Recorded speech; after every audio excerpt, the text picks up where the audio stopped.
Shalawama, Shalawam, mes salutations à tous ceux qui ont reçu la miséricorde du Tout-Puissant et en particulier à son héritage.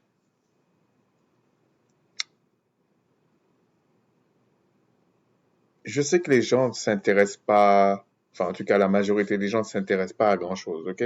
Je vous dis franchement, euh,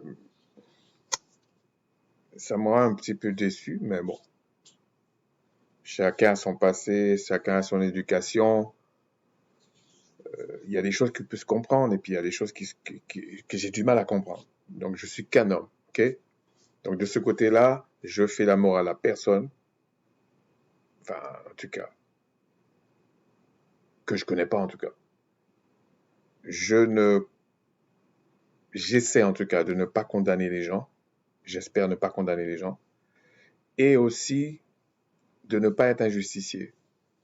Déjà parce que j'en ai pas les moyens déjà, donc c'est pas l'habitude de la maison. Mais j'ai deux, trois petites choses à parler parce que je trouve que les influenceurs n'en parlent pas, et surtout francophones, ils en parlent pas beaucoup, et c'est pas normal. Il y a un sujet qu'un frère m'a rappelé, mais avant de dire ça, il y a un truc que j'ai vu aujourd'hui au sujet de l'île de Mayotte. Donc déjà on n'a pas très bien compris. Bon, bien sûr, il y a des choses officielles pour nous endormir, mais on n'a pas très bien compris comment se fait-il que Mayotte se retrouve français en fait. Parce que Mayotte, c'est une île comorienne. Et ça se réclame déjà. Donc je pense que le jour qu'il y aura un président du style comme les Maliens, les Nigériens, Burkinabés, ça va être réclamé vraiment. Ok? Parce que il y a des peuples, c'est des voleurs invétérés. Ok? Et qui racontent n'importe quoi aux gens et qui pensent que les gens ne les voient pas. Bon, moi, je suis rien, donc j'en parle juste comme ça, je suis rien. Mais normalement, c'est les influenceurs, les journalistes, les gens qui aiment les sujets clivants, qui devraient en parler de ce genre de choses. Ils foutent rien. Par contre, si c'est quelque chose qui vient de leur maître, on va dire franchement, là, ils vont parler, ils vont parler. Ça me dégoûte. Alors, le ministre de l'Intérieur va à Mayotte et puis il dit comme ça, tac. Bon, c'est sur grande habitude d'après ce que j'ai vu, puis il n'y a rien qui marche, mais bam, il dit, voilà, on va enlever le droit du sol à Mayotte. Mais si on fait ça, c'est quelque chose qui est dans la Constitution française. S'ils font ça, ça veut dire qu'ils sont en train de reconnaître que Mayotte n'est pas français. Ou que Mayotte, c'est des Français de seconde zone. Parce que si ça se faisait dans un département français dans l'Hexagone, c'est pas possible qu'ils disent un truc comme ça. Donc moi, je trouve ça choquant. Heureusement qu'il y a certains avocats pénalistes qui en parlent. Mais comme ils sont locodermes, donc peut-être que certains influenceurs vont reprendre ça. Ça me dégoûte. Je vous dis franchement, personnellement, ça me dégoûte. Et les gens dont ils sont en train de parler, alors bien sûr, je dis pas que c'est facile à résoudre, hein, c'est pas ça que je suis en train de dire. Mais la plupart des gens là qui parlent, là, ce sont les mêmes familles, ce sont des Comoriens en fait. Mayotte a toujours été comorien. Donc, on se demande comment ça arrive à être français, je comprends pas très bien. Et c'est un peu la même chose avec la Nouvelle-Calédonie. Alors, en France, ils parlent beaucoup de grands emplacements, de ceci, de cela. Non, non, non, non. Non, non, non, non, non, non. Ça, c'est eux qui le font en Nouvelle-Calédonie. Et ça, c'est quelque chose qui est... Les influenceurs n'en parlent pas. Mais quand c'est pour dénigrer leurs frères, là, alors là, ça y va, ça y va. Ils me dégoûtent. Pour la plupart, en fait. Je le dis franchement, je le cache pas. Ils me dégoûtent. Alors attention, je les condamne pas. Je sais que c'est pas facile d'en parler et tout ça, mais tu uses ton intelligence. C'est tout. Essaie de soulever la question, d'essayer Parce que c'est pas facile, hein, je reconnais, c'est pas facile. Surtout si quelqu'un a une chaîne qui parle que de ça. Ma chaîne n'est pas faite pour les trucs politiques, donc je peux en parler juste comme ça, mais c'est pas mon but en fait. Et j'ai vu un autre truc aussi sur Internet. C'est une petite vidéo, pas très long. Et au Canada, euh, du côté où je suis, il y a un gars. Bon, j'aime pas trop ça. Il lui a dit un truc et le gars a répondu comme ça. Ah ouais, mais en fait, c'est comme si le gars lui a dit, ouais, le pays, c'est pas à vous, c'est aux Amérindiens, je sais pas quoi. J'aime pas trop dire ce genre de truc parce que je vois pas l'intérêt. Mais c'est la réponse de l'autre qui m'a étonné. Et il dit, oui, mais nous, on n'a pas été méchants en gros comme les Américains. Nous, on est venu faire du business avec les Amérindiens. Ah ouais? Et les mecs, ils se sont retrouvés dans on les a tués avec des maladies dans des couvertures, on les a violés, massacrés. Mais le pire, c'est que on les a mis dans des réserves comme des animaux, comme les réserves qu'on fait en Afrique, là. Mais on les a mis là-bas. Et quand tu passes, tu les vois dans les réserves. Et moi qui suis descendant d'esclaves, ça me choque. OK? Mais le mec, il ose dire ça. Ça veut dire qu'à l'école, on lui a appris ça. On lui a appris que ses ancêtres sont venus pour faire du business avec les Amérindiens. Tu parles. Alors là, je fais pas de leçon de morale aux gens, ce sont des faits. Ce sont des faits, voilà. Ce sont des faits. Mais là, l'argument, ça m'a un petit peu fait tiquer. Et il y aurait plein de choses à dire, hein, mais je vous dis ça un petit peu comme ça. Mais ça, c'est des sujets que les influenceurs, en tout cas mélanodermes francophones, devaient parler, au lieu de nous raconter des balivernes.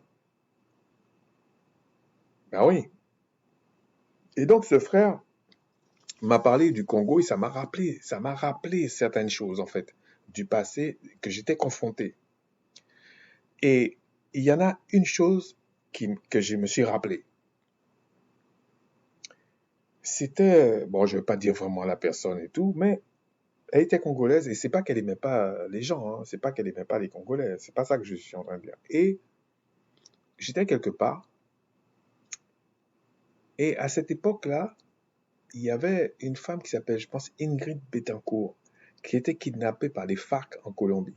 Elle est sortie fraîche elle est sortie fraîche comme un gardon, on va dire. Vraiment. Et moi, ça m'a interpellé à l'époque. Je dis, mais comment t'es resté autant de mois comme ça, là? Tu sors comme ça. Et après, on a appris que, bon, elle avait un amant parmi les FARC. Voilà. Mais on a l'habitude. Mais ce qui m'avait choqué de la fille, parce que je la connaissais, hein, j'ai dit, mais tu m'as jamais parlé des problèmes qui se passent chez toi. Et là, tu pleures pour quelqu'un qui est étrangère et qui est dans un système qui défonce chez toi. Parce que je lui ai dit franchement. Alors, il y avait plein de mélanodermes qui passaient parce que, bon, j'étais dans une université. J'ai pété un câble. Et ce qui m'a choqué, alors il y avait des mélanodermes qui passaient qui ne savaient pas pourquoi je les engueulais même. Parce que j'estimais que c'était de leur faute, en fait. Que ça perdure. Mais eux, ils savaient rien, c'est pas ça.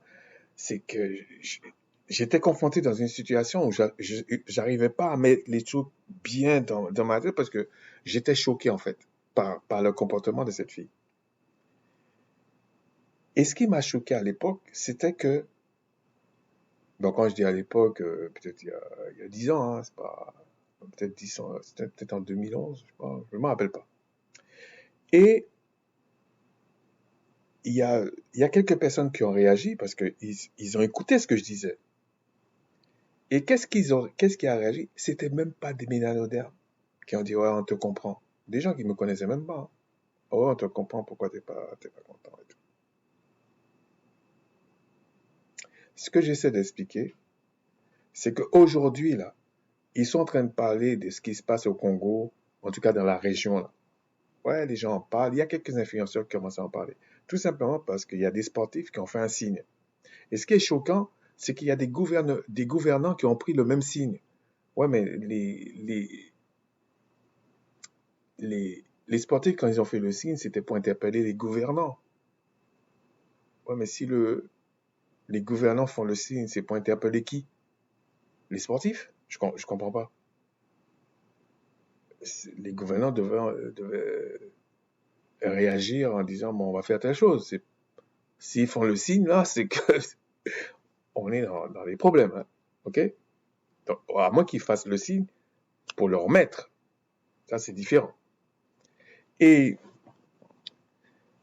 ce qui m'énerve, je vous dis franchement ce qui m'énerve, c'est que ça fait au moins 10 ans qu'on parle de 10, 15 millions de personnes massacrées dans cette région-là. Donc ça veut dire qu'aujourd'hui, arrêtez de me casser la tête avec 15 millions. On est peut-être déjà à 20 millions. C'est pas parce que les locodem disent 10, 15 millions qu'on doit répéter ces conneries alors qu'on sait déjà depuis 10, 15 ans, c'est déjà le même chiffre. Un peu la même chose qu'on nous a fait avaler avec la Côte d'Ivoire. 3000 morts. Ils ont tous répété. Et je dis que les locodam disent ça, bon, c'est leur problème, mais des mélanodam répètent la même chose. Alors je sais que c'est compliqué. Je comprends, je suis pas en train de les condamner pour ça. Je sais. Mais tu dis au moins 3000 morts. Tu dis pas 3000 morts. Parce qu'on sait qu'il y a au moins, c'est pas 500 000 ou 1 million qui a été massacré. Faut arrêter. Faut arrêter.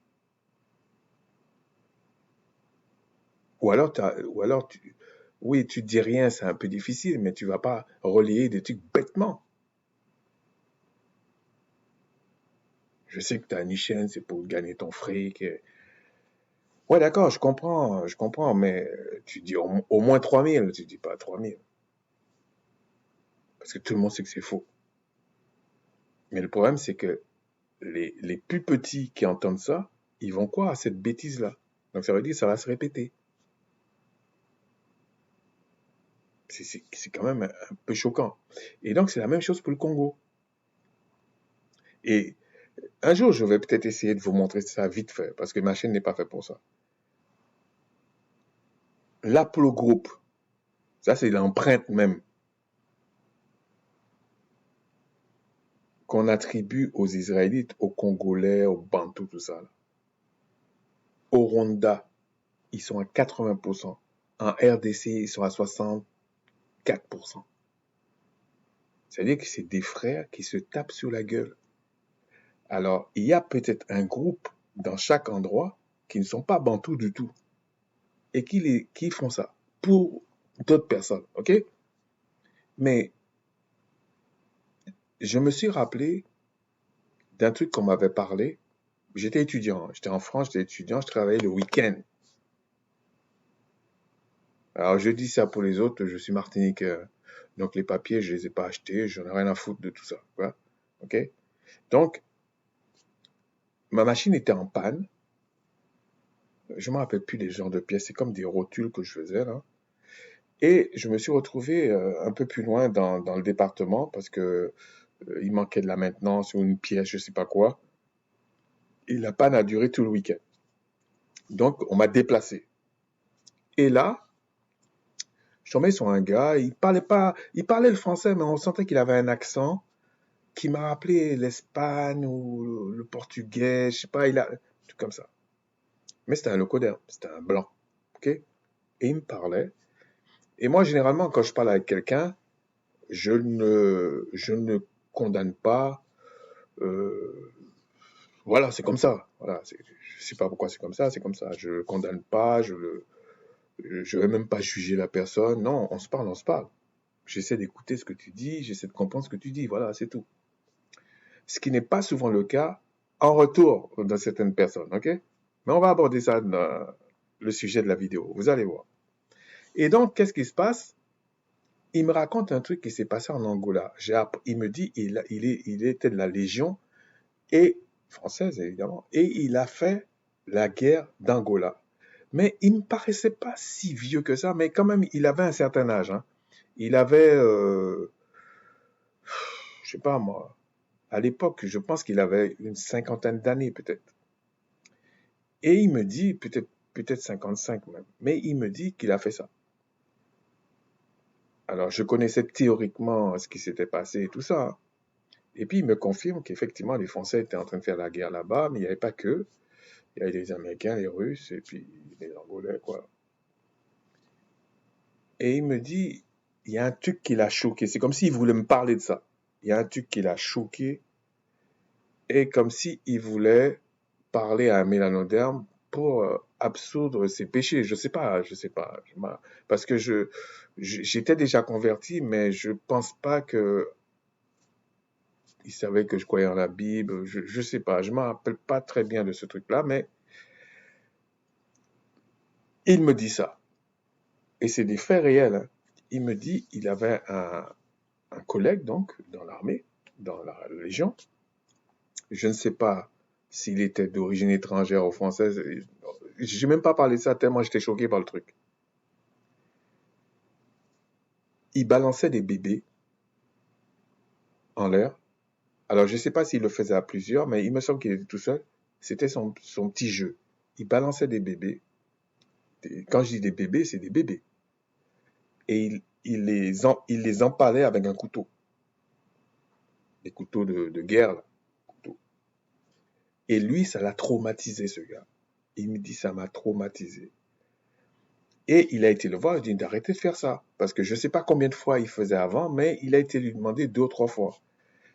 Et il me dit, ça m'a tellement, et jusqu'à maintenant, ça me pose un problème et tout, qu'il l'a buté. J'ai dit, j'ai pas compris. Alors, déjà, il me parle de trucs comme ça. Je sais pas pourquoi il me parlait de ça, le mec. Mais peut-être c'est le Tout-Puissant qui a permis qu'il me parle de ça. Je vous assure, pendant des semaines, je me disais, le mec, il m'a raconté ça, ou j'ai vu ça dans un film, ou c'est, je sais pas, j'étais comme un peu déstabilisé par ça. Je parle de ça parce que quand on vous dit, il y a 15 millions de morts, bon, pour ceux qui, moi je pense qu'il y a à peu près 20 millions, hein, si c'est pas plus, hein. Et qu'est-ce qui se passe? On vous dit ils sont morts. Mais on ne vous dit pas les milliers, voire des millions de femmes violées. On ne vous dit pas les handicapés. On ne vous dit pas les gens traumatisés. J'ai rencontré ici, au Canada, un médecin, chercheur. Apparemment, il était tellement doué que les Canadiens l'ont récupéré. Et c'est un Congolais. Et il me parle. Là encore, je ne sais pas pourquoi il me dit ça. C'est comme s'ils veulent me traumatiser absolument, les gars. Et il me dit un truc que moi, j'ai eu du mal à comprendre, en fait. Il me dit, il travaille dans la région, là. Et le gars était brave, hein, parce qu'il pouvait se faire tuer. Et il me dit, il va travailler là-bas pour aider les populations. Ça, c'est des gens, ils font ce qu'ils peuvent. Et pas des voyous qui prennent des caméras pour insulter d'autres Congolais ou d'autres personnes mélanodermes et tout ça. Et je sais ce que je dis. C'est parce que je ne veux pas reciter la personne. Vous comprenez pourquoi je pète les plombs des fois? Bah, pas souvent, mais pourquoi je dis c'est pas normal. Ok? D'aller dire des bêtises sous les gens, et puis après tu reviens parler à la personne comme si tu n'avais rien fait. T'es un malade, même. Ce monsieur, on peut ne pas être d'accord avec lui, je sais pas, mais il prenait des risques. Il allait essayer de soigner les gens. Et il est bon, hein. Parce que quand tu es bon comme ça, les Occidentaux te récupèrent. Et il est bon. Il faisait de la recherche aussi, je crois. Et il me raconte ça, je tiens à le dire, il me raconte ça. Si je connaissais son nom, j'allais dire son nom. Je ne me rappelle pas de son nom. Mais j'étais même chez lui, donc je connais. Et il me dit, il y a des gens dans cette zone-là, des mères. Il m'a pas dit des jeunes mères, il m'a dit des mères qui ne savent même plus comment nourrir leurs enfants, tellement elles sont traumatisées, désocialisées, des choses comme ça. C'est horrible.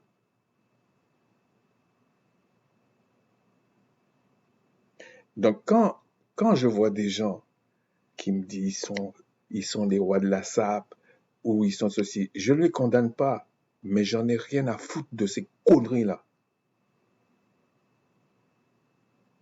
J'en ai rien à foutre. Quand je vois des gens qui se disent israélites ou chrétiens ou je sais pas quoi là, et qui vont diffamer sur des gens, raconter des bêtises, font croire comme s'ils aiment les gens, et que j'entends des choses comme ça, j'ai pas besoin de connaître ces gens-là, ni les fréquenter, j'en ai rien à foutre.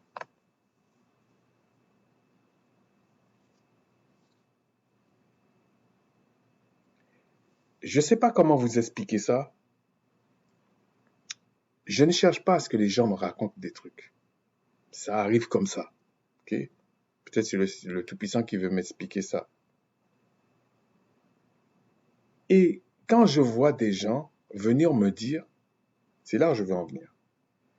Oui, mais le Christ, on s'en fout de la couleur, on s'en fout de ça, c'est pas une question de couleur. Ouais, mais ça fait des siècles qu'ils ont fait des trucs dans le monde à cause de la couleur. Donc arrêtez vos bêtises.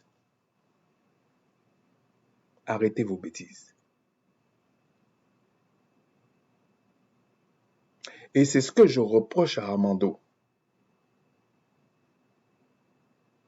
Il n'a aucune méthodologie. Il ne sait même pas ce qu'il nous raconte en fait. Parce qu'il ne veut pas aller chercher les trucs. Alors peut-être ça fait plaisir aux gens de dire, ouais, moi je suis ceci, moi, ouais, ok, ça c'est de la mythomanie pour moi. C'est de la mythomanie. C'est des gens malades. Et il y en a plein parmi les ménalodermes. Et ça, je peux comprendre. C'est pas que je les accuse. C'est des traumatismes qui sont là.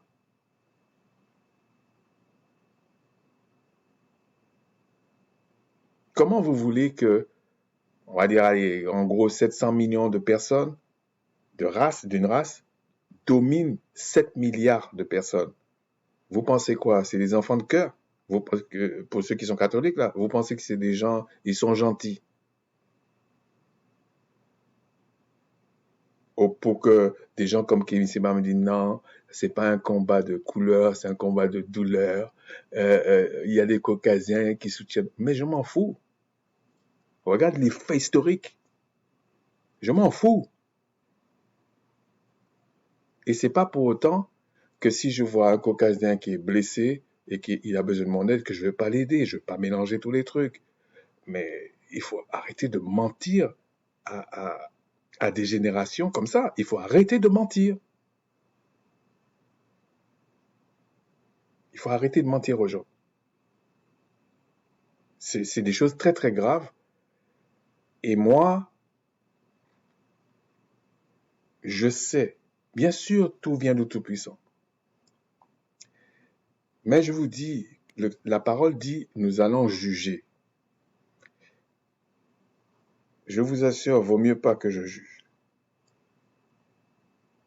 Vous vous rendez compte ce que me dit le médecin? Il me dit qu'il y a des gens,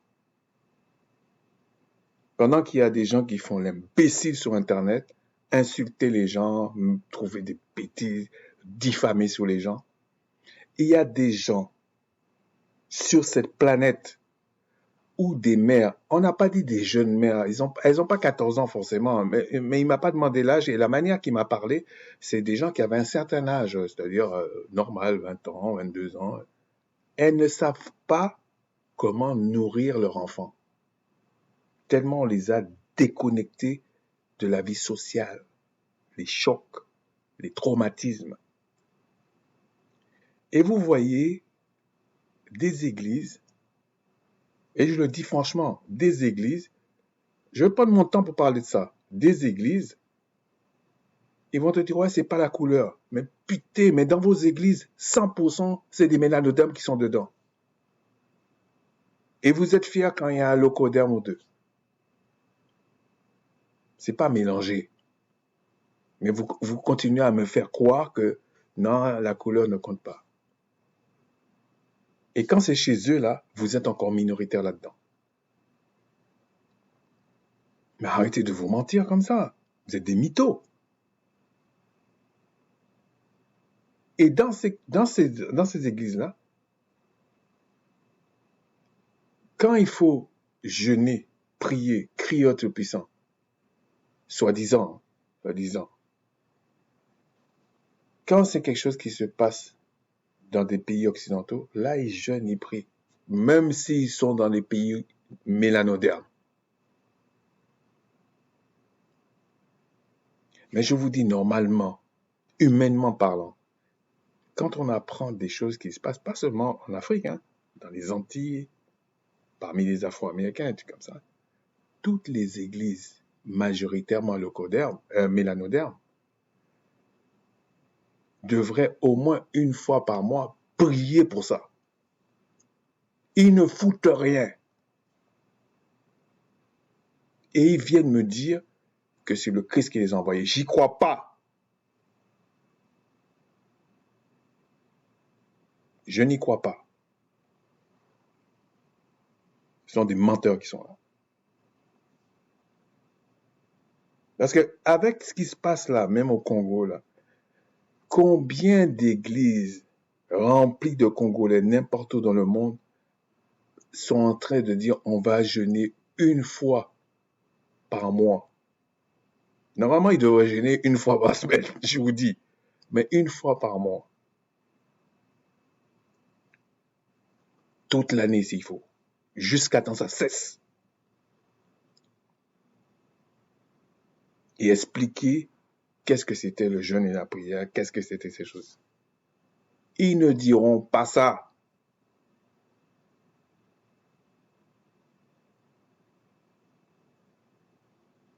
C'est ça le problème. OK? C'est pas une question de faire la morale aux gens. C'est pas ça que je dis. Je dis, c'est pas logique. Ces gens-là ne sont pas remplis de l'esprit de vérité. Ce n'est pas vrai. Alors, il y a des manifestations, je suis d'accord. Mais on va voir pourquoi je dis ça.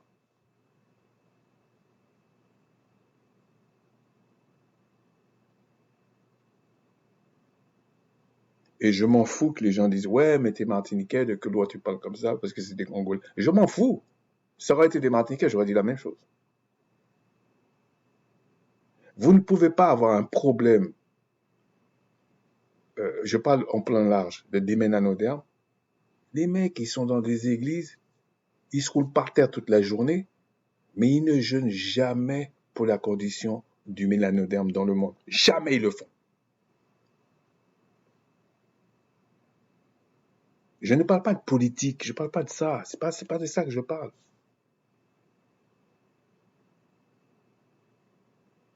La politique, c'est les politiciens qui le font.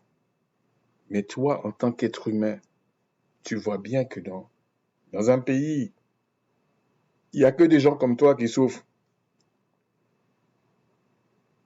Toi-même, tu es pasteur, tu as des églises, t'es diacre, je sais pas, t'es ancien, tout ça. Tu n'émets jamais la volonté, vous réunissez jamais pour dire on va jeûner parce que là, il y a un problème.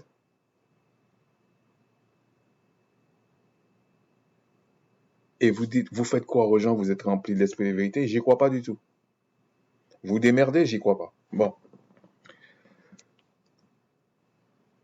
Ce que je voulais, c'est un bon tremplin là pour dire, parce que ça aussi, ils ont cette, comment dire, cette rhétorique. Et c'est pas propre aux mélanodermes, ça, c'est pas propre à nous, hein. Mais c'est beaucoup. Ah, il y a des faux miracles, il y a des faux miracles. Mais est-ce que la Bible parle de ça? Est-ce que la Bible parle de ça? Pour qu'on sache. Est-ce que la Bible parle de ça?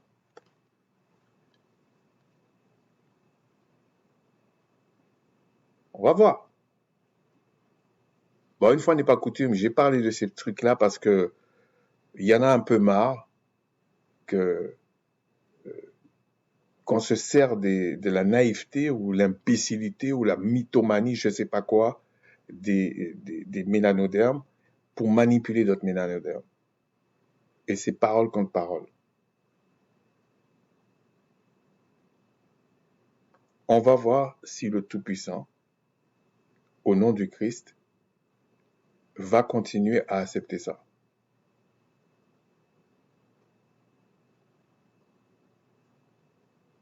Parce qu'il y en a marre d'avoir des malades, je le dis franchement, qui se prennent pour ce qu'ils ne sont pas et qui viennent raconter des bêtises aux gens. C'est la vérité. À n'importe quel niveau, c'est comme ça. Et ça arrange les autres pour nous insulter. Et c'est ce que je reproche un peu à des gens comme Armando. Mais normalement, il y a une méthodologie dans les choses, il y a une façon d'apprendre, il y a une façon de dire les choses. Bon, il a été, je pense que c'était une église majoritairement haïtienne, je pense. Il parlait, il parlait, il parlait. À un moment donné, il y a un monsieur dans la foule, bon, on n'a pas montré, qui l'a arrêté, qui a dit, ouais, mais donne-moi quelques passages. C'est comme si il ne savait pas qu'il fallait faire ça. C'est des pères de famille, ils ont des enfants, c'est des mecs, tu sais pas qu'est-ce qu'ils ont traversé, qu'est-ce qu'ils ont vécu. Tu viens, tu les baratines. Après, il a été dans un truc, il y avait question-réponse, c'est pour ça que je voulais parler de ça en fait. Mais je ne vais pas parler de ça aujourd'hui.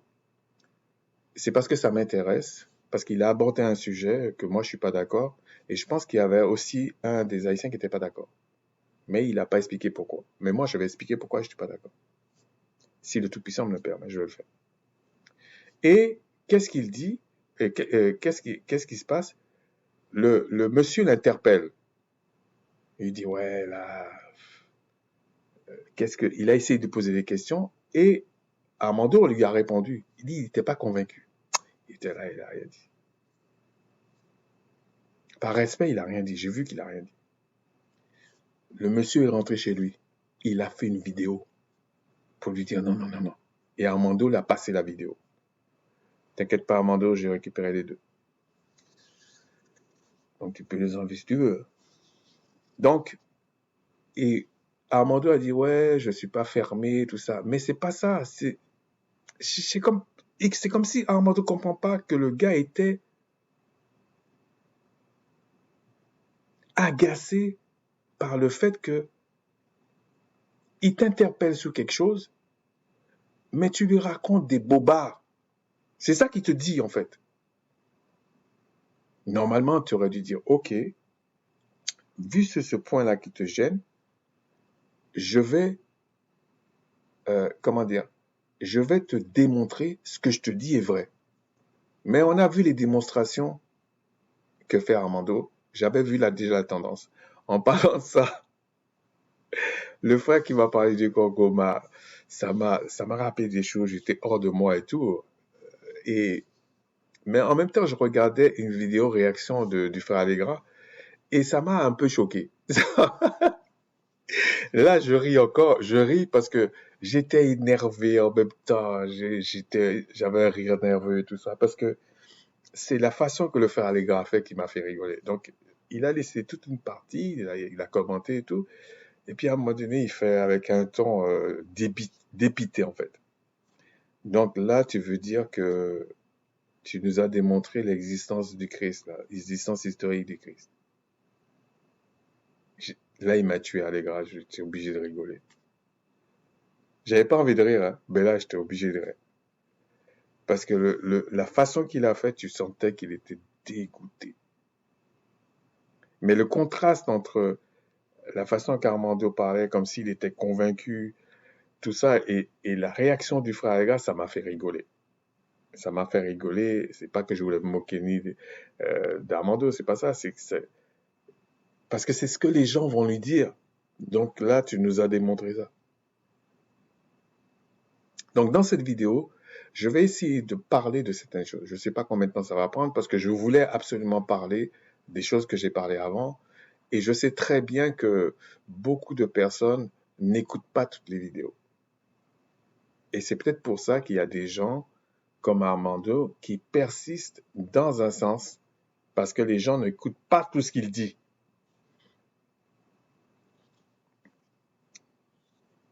C'est peut-être pareil pour moi aussi, hein, c'est pas ça que je veux dire. Mais au moins, je fais l'effort d'essayer de d'examiner, de démontrer, de parler de certaines choses, d'essayer d'expliquer, même si c'est de façon ludique, pourquoi je pense comme ça. Parce que moi, Armando, par exemple, il n'est pas le seul. Mais Armando dit qu'il est docteur, mais un docteur qui s'en fout de la loi, là, j'ai pas compris. Et il faudrait qu'il m'explique pourquoi il s'en fout de la loi. Comme ça, peut-être je vais comprendre. Ou il est spécialisé dans l'eschatologie, mais il s'en fout des dates. Des dates de publication des livres, des dates... il s'en fout de l'histoire, il s'en fout de tout. Je comprends pas, en fait. OK? Je comprends pas. Mais moi, j'ai des doutes. C'est ce qu'il dit. OK? J'ai des doutes parce que c'est bien qu'il invite des gens d'aller vérifier, mais je fais mon maximum pour lui dire d'aller vérifier aussi. Et quand il change d'avis, l'honnêteté, c'est de dire qu'il change d'avis. Parce qu'il fait des trucs, par exemple, il a commencé à dire que l'apôtre Paul, c'est lui qui avait un nouvel évangile, et que l'apôtre Paul était quasiment le chef des apôtres, alors que c'est pas ça du tout les Écritures.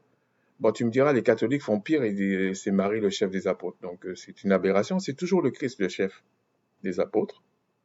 Bon voilà, c'est comme ça. Et le Tout-Puissant est le chef du Christ. Donc on ne va pas inventer des trucs. Mais en revanche, ce qu'il ne dit pas, ou peut-être il ignore, je ne sais pas, Christ a dit à un seul apôtre de t'occuper de tes frères. C'est l'apôtre Pierre. Donc, et ça, au moins, on a une trace écrite. Le reste, c'est de la spéculation. Et l'apôtre Paul lui-même dit qu'il est le moindre des apôtres. Donc, je me dis, qui peut parler mieux de l'apôtre Paul que lui-même? C'est des trucs comme ça que je comprends pas. Donc, c'est les fables, les trucs comme ça, on s'en fiche. Quand je vois comment on massacre les gens comme moi, les fables, là, j'en ai rien à foutre, en fait. Je suis désolé, j'en ai rien à foutre. Moi, ce que je veux, c'est du concret, de la vérité. Voilà. Moi, les balivernes, là, non, ça m'intéresse pas. Ça m'intéresse pas. Et j'estime que quelqu'un qui vient raconter des balivernes à beaucoup de personnes, pour moi, c'est un criminel. Avec ce qui se passe là. Non, non. C'est pas concevable. Et là, maintenant, il dit que les apôtres avaient le même évangile. Mais il met une nuance toujours parce qu'il veut retomber sur ses pieds. C'est-à-dire, il dit non, mais c'est l'apôtre Paul qui, plus ou moins, les a enseignés. Alors que la Bible montre que non, c'est le Christ qui a enseigné tous les apôtres.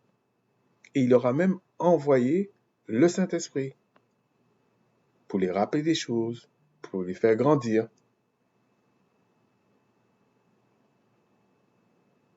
Donc, le reste là, c'est des fables. Je m'en fous de ça.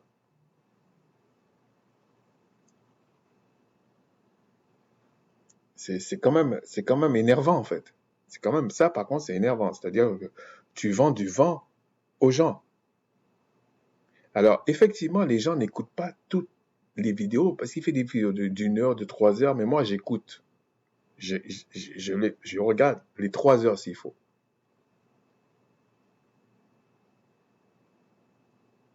Mais il a un auditoire, visiblement, qui est incapable de se concentrer, incapable de regarder. Il n'y a pas que son auditoire. Il y a sûrement des gens aussi qui regardent nos vidéos et puis qui regardent pas tout parce que ils ont déjà un problème d'éducation même pour certains. Mais c'est pas tout le monde qui est comme ça. Il y a des gens qui regardent. C'est comme ça. Il y a des gens qui regardent.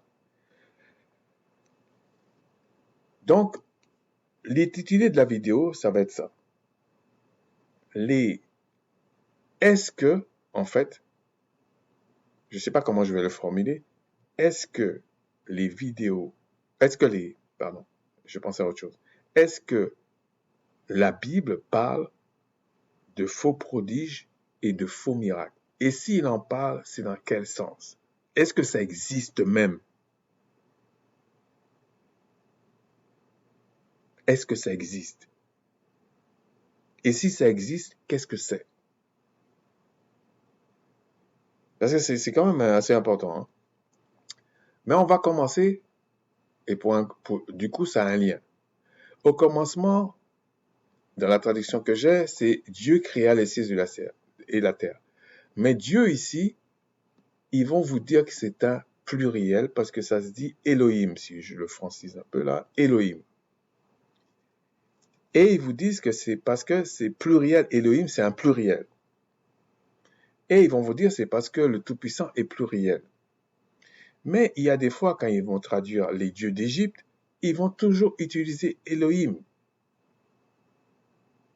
Donc, si, quand tu dis les dieux d'Égypte, tu utilises le même mot pour me dire le très haut, ça veut dire que c'est pas ça que ça veut dire. Ça veut peut-être dire les esprits élevés, je sais pas, quelque chose, mais ça veut pas dire ça. Ok? C'est pour ça que je dis, le mieux ce serait de dire au commencement, le créateur des esprits créa les cieux et la terre. Ça convient un peu mieux. Parce que si vous prenez le même mot pour dire les dieux d'Égypte, normalement, on aurait dû dire au commencement, les dieux créèrent les cieux et la terre. Parce que le singulier qu'il y a là, dans les langues anciennes, c'est le contexte. Et ça se voit dans des langues asiatiques. Par exemple, pour faire le futur, dans beaucoup de langues asiatiques, je ne sais pas si c'est pas dans toutes, ils vont te dire je pars demain. Ça, c'est le futur. C'est comme si je partirais en français. Je partirai en français. Je partis, c'est-à-dire passé simple. Ils vont te dire je pars hier.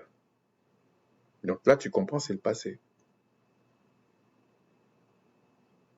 C'est comme ça qu'ils parlent, la construction de leur phrase. Donc, c'est pas propre à l'hébreu ni au grec ancien, des choses comme ça. Ça se conjugue pas comme ça.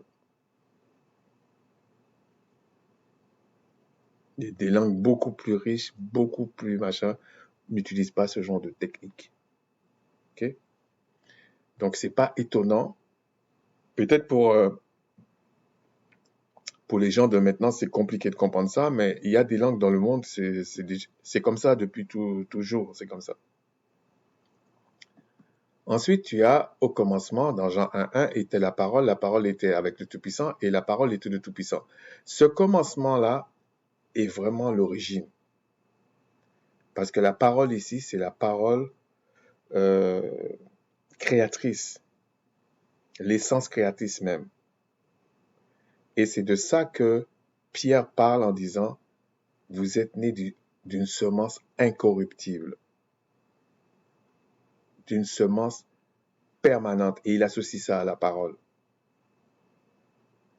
Pourquoi? Parce que la semence incorruptible, parce qu'il faisait un parallèle entre la semence corruptible et la semence incorruptible, la semence corruptible, c'est le biologique. C'est pas le spirituel, c'est pas l'esprit. C'est le terrestre. Donc, tous ceux qui sont nés d'une mère et d'une femme et d'un homme, qui sont une âme vivante, ils sont nés d'une semence corruptible. Alors que ceux qui sont nés d'esprit, ils sont nés d'une semence incorruptible. Et Christ a dit ça déjà à Nicodème. Donc, avant que l'apôtre Paul parle de ces choses-là, même Nicodème était au courant. Mais Armando fait croire que c'est Paul qui dit ça, et puis qu'il a enseigné ça à Pierre et tout ça, et c'est pour ça qu'il dit ça. C'est une honte. Ce n'est pas vrai. C'est moi qui ne veux pas parler d'une certaine manière et tout ça, mais je sais que c'est faux. Donc j'essaie de prendre des points, d'essayer d'expliquer pour que lui, il aille voir. Ou que d'autres qui écoutent ma vidéo aillent constater les choses. Voilà, c'est comme ça. Mais sinon, ce qu'il dit est faux. Pour moi, c'est faux.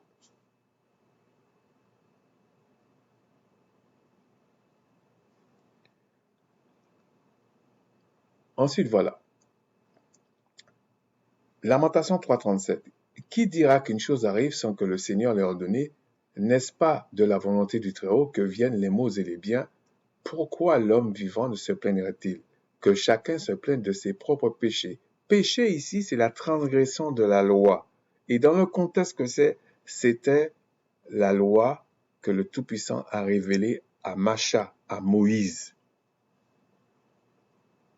Donc tous les gens qui prennent des exemples de l'ancienne alliance, au moins pour parler du péché, ils parlent de cette transgression-là. Surtout s'ils prennent des textes qui parlent après la sortie d'Égypte avec Moïse. Quand ils parlent du péché, ils parlent de la transgression de la loi qui a été révélée à Moïse.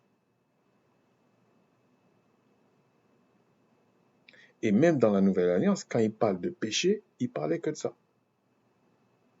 Parce qu'ils n'avaient pas d'autres références. C'est pas du flou.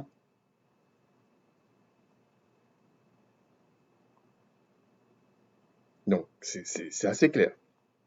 Ensuite, voilà ce qu'il est dit. Donc ici, on voit que il n'y a rien qui se passe, que ce soit les maux ou les biens, qui ne viennent de la décision même du Tout-Puissant. Alors les gens vont dire, ouais, mais ça veut dire que tu es en train de dire que l'esclavage, la traite négrière, ce qui se passe au Congo, ce qui se passe en Angola, enfin bref, ce qui se passe au Sénégal en ce moment, tout ça, c'est le Tout-Puissant qui fait ça. Je dis oui.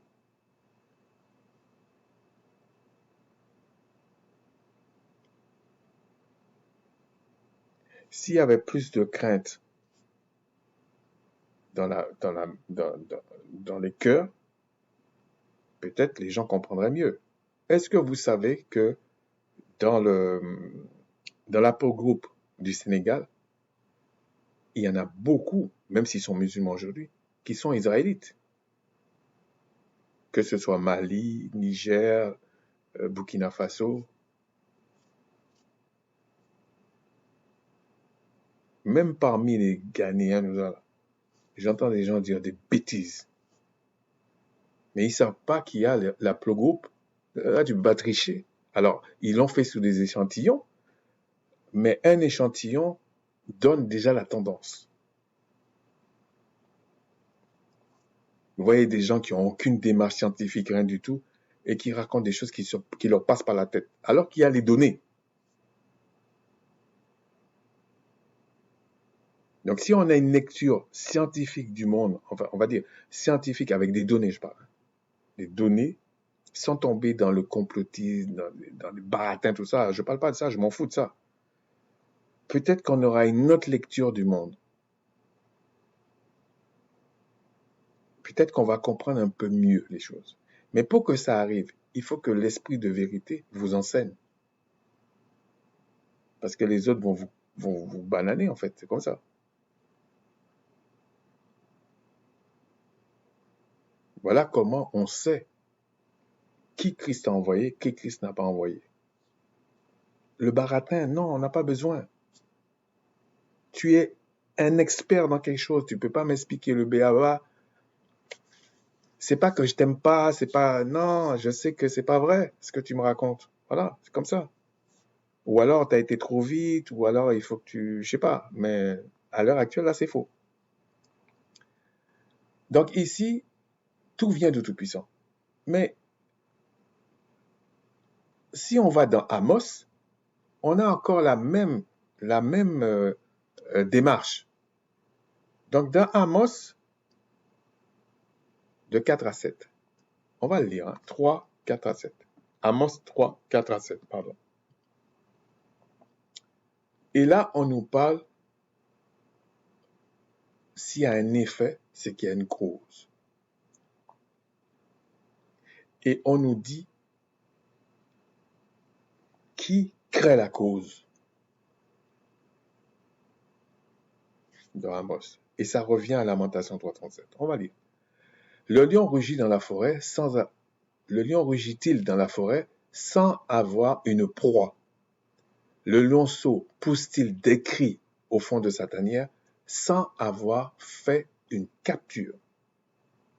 L'oiseau tombe-t-il dans le filet qui est à terre sans qu'il y ait un piège? C'est-à-dire que des choses n'arrivent pas comme ça. Même si tu dis, ouais, j'ai dit ça comme ça. Non, tu n'as pas dit ça comme ça. Tu y as pensé à un moment donné. C'est pour ça que tu dis ça.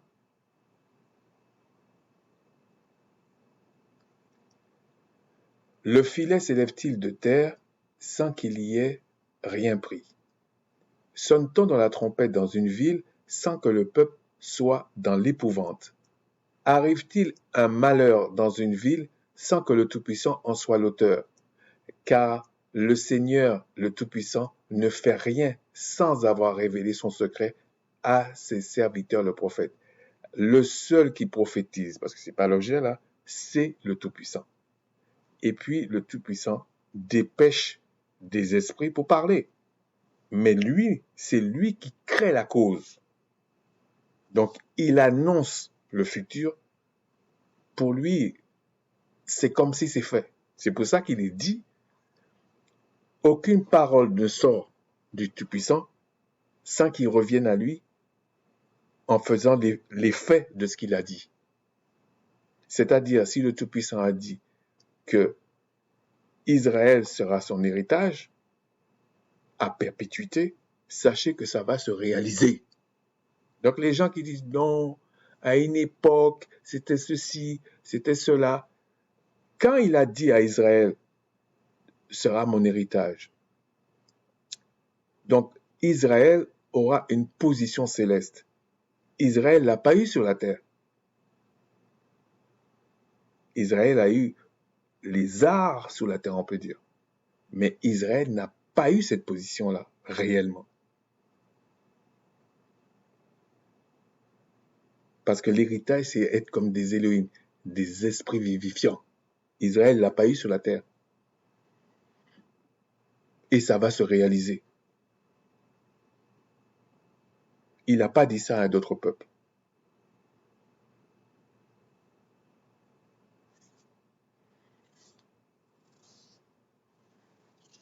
Voilà. Donc, les choses sont bouclées. Et c'est pas, il n'a pas dit ça à des sémites. Il n'a pas dit ça à des japhétistes.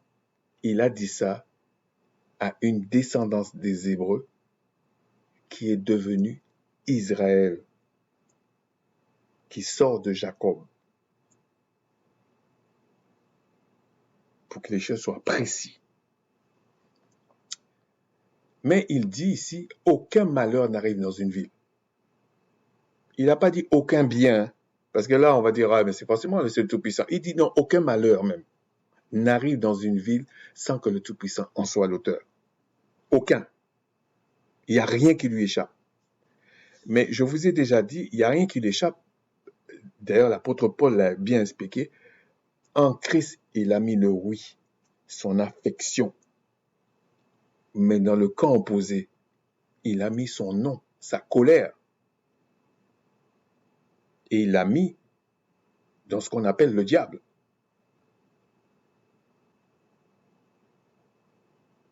Et tout ça, c'est des manifestations spirituelles parce que le Créateur est esprit, tout est esprit. Donc, on ne peut pas se baser sur des manifestations et dire non, ça c'est bon, ça c'est le Christ, ça c'est pas le Christ, comme ça. Non, c'est pas comme ça que ça fonctionne. Mais on va aller plus loin, ok? Vous allez voir ce que je vais essayer d'expliquer. On va aller dans Job. Et on va lire Job 12. Alors là, c'est quand le diable, l'adversaire en tout cas, se présente parmi les fils du Tout-Puissant et le Créateur lui demande, mais où t'es sorti? Et il dit, bah, je parcourais la terre.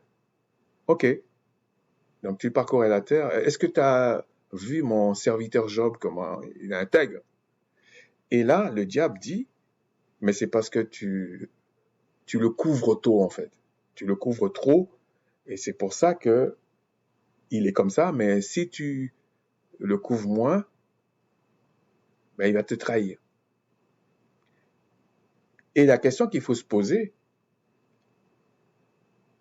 c'est est-ce que c'était pas le lot de tous les esprits en fait?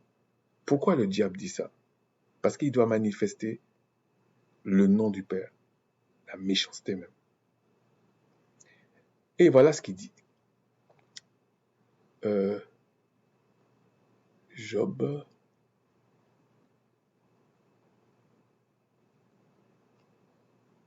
1,12. Le Tout-Puissant dit à Satan, voici, tout ce qui lui appartient, donc à Job, je te le livre, seulement ne porte pas la main sur lui, et Satan se retirera devant la face du Tout-Puissant. Le Créateur dit, je te le livre. Parce que Satan ne peut pas faire quoi que ce soit sans que le Créateur lui autorise de faire. C'est pas possible.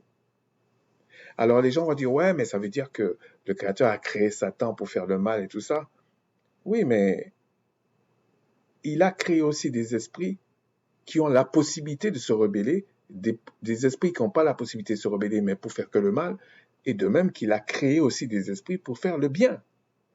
Des vases utiles, des vases d'or.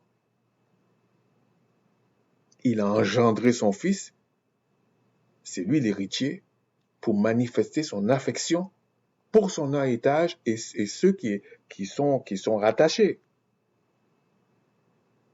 Et lui, ce qu'il veut, le Créateur, pour ça Christ dit, lui seul est bon, lui, il veut que le bien, l'amour, tout ça, soit éternel. Et il va détruire toute la partie du non. La mort, la haine, la violence, tout ça, il va tout détruire.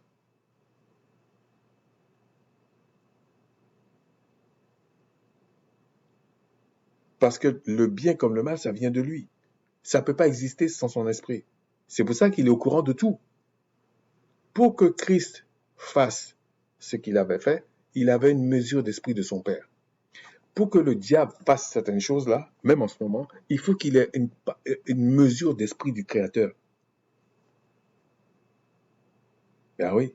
Donc le Créateur est toujours au courant. Donc là, c'est le Créateur qui lui donne la permission. Donc le Créateur est au courant de ce qu'il va faire. C'est comme ça qu'on dit que le Créateur, il sait tout. Puisque le diable, pour faire la chose, il est obligé de demander au Créateur la permission. Le Créateur dit, bon, fais ceci, fais cela. Je te le livre seulement, ne porte pas la main sur lui. Et le diable ne peut pas porter la main sur Job. Il ne peut pas. Alors, de 14 à 19, toujours dans Job. Il arriva auprès de Job, alors à ce moment-là, il arriva auprès de Job un messager qui dit, les bœufs labouraient et les ânes paissaient à côté d'eux, des Sabéens se sont jetés dessus, les ont enlevés et ont passé les serviteurs au fil de l'épée. Je me suis échappé moi seul pour t'en apporter la nouvelle. On continue. Il parlait encore, donc le serviteur, lorsque un autre vint, donc un autre serviteur, un autre messager vient et dit, le feu de Tout-Puissant est tombé du ciel, a embrasé les brebis et les serviteurs et les a consommés. Je me suis échappé moi seul pour t'en apporter la nouvelle. Ça fait le deuxième. Mais ici, on vous dit le feu du Tout-Puissant. Donc ça coïncide avec le fait que le Tout-Puissant lui a donné les moyens à Satan de faire des choses. Tu ne peux pas utiliser le feu du Tout-Puissant sans son aval.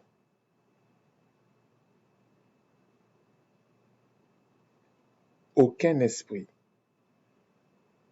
n'a de puissance sans l'esprit du Créateur.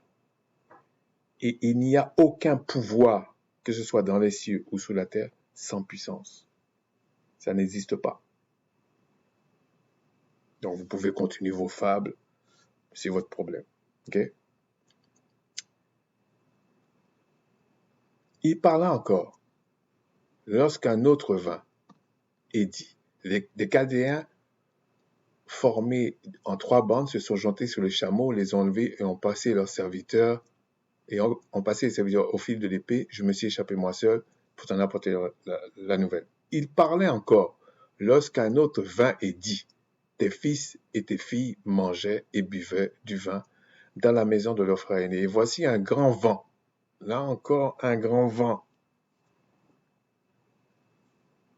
Là, c'est l'esprit du Créateur qui peut faire ça. Le diable ne peut pas inventer. Non, le Créateur, c'est lui le Créateur. Bon. Et tu ne peux pas créer sans sa parole, sans qu'il t'a donné la possibilité de créer. C'est pas possible. Tu ne pourras pas le faire.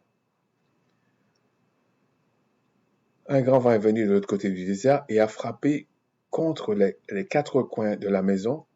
Il s'est écroulé sur les jeunes gens, donc ils sont morts, et je me suis échappé moi seul pour t'en apporter la nouvelle. Alors Job se leva, déchira son manteau et se rasa la tête, bon, c'était une coutume, puis se jetant par terre, il se prosterna. Mais c'est la fin qui peut interpeller, ok?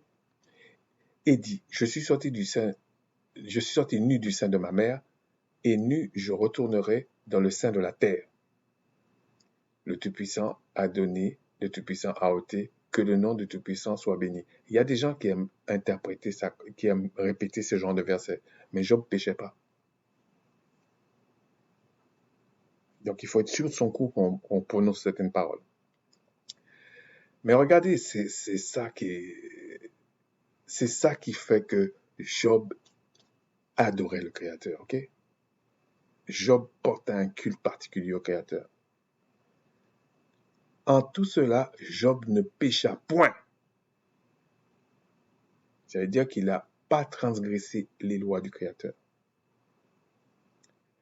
Et n'attribua rien d'injuste au Tout-Puissant. Les gens qui passent le temps, ouais, pourquoi le Créateur permet ça? Pourquoi il fait ça? Pourquoi il fait ci? Pourquoi des insensés qui parlent, qui attirent sur leur maison, sur leur famille, sur leurs enfants, sur leurs femmes, sur eux-mêmes, la colère du Tout-Puissant parce qu'ils parlent comme des insensés.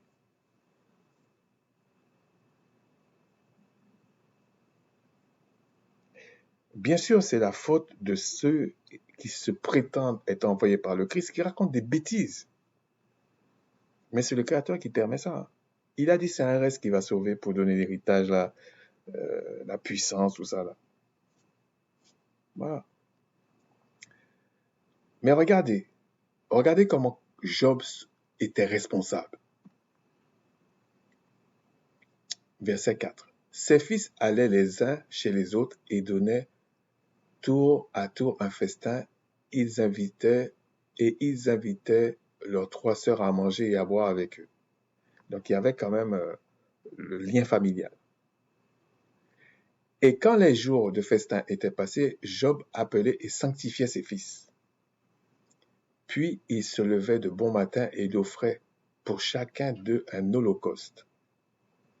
Car Job disait, peut-être mes fils ont-ils péché et ont-ils offensé le Tout-Puissant dans leur cœur? Dans leur cœur, hein? Il n'a même pas parlé. C'est ainsi que Job avait coutume d'agir.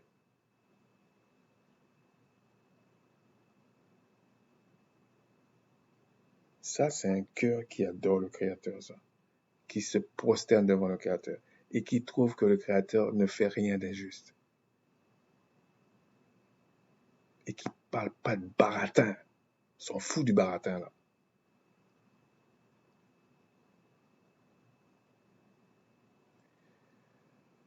Ça m'a touché, ça, ce que faisait Job.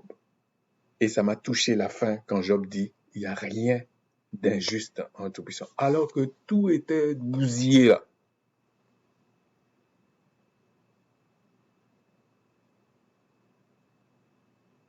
Mais Job savait que c'était le Tout-Puissant qui permettait ça, qui faisait ça même. Bien sûr, il l'a fait par le diable, mais c'est le Tout-Puissant qui fait. Si tu es complice de quelque chose, c'est toi qui le fais. Okay? C'est comme ça, c'est ça la loi. Mais ça m'a touché parce que Job était responsable. Job avait la connaissance de certaines choses et il agissait en fonction de sa connaissance. Il n'agissait pas en fonction de la connaissance de ses fils. Et lui, il avait une certaine connaissance, il agissait en fonction de ça. Ça, c'est responsable.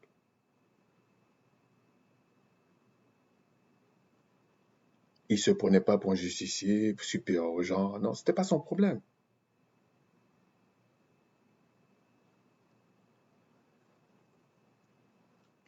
Donc ici, on constate que le diable ne pouvait pas agir sans cette mesure d'esprit que le Créateur lui donnait.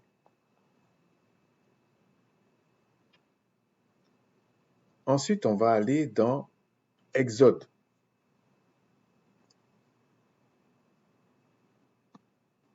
Bon, si c'est un petit peu long, c'est simplement parce que j'ai pris une demi-heure pour parler de certaines choses, parce que ça me tenait à cœur. Et des gens qui ont dit, ouais, mais pourquoi tu fais ça, John? Je fais ce que je veux sur ma chaîne. Je fais ce que je veux. Si tu veux pas, t'écoutes pas. Voilà. Reste dans tes affaires. Puis c'est bien comme ça.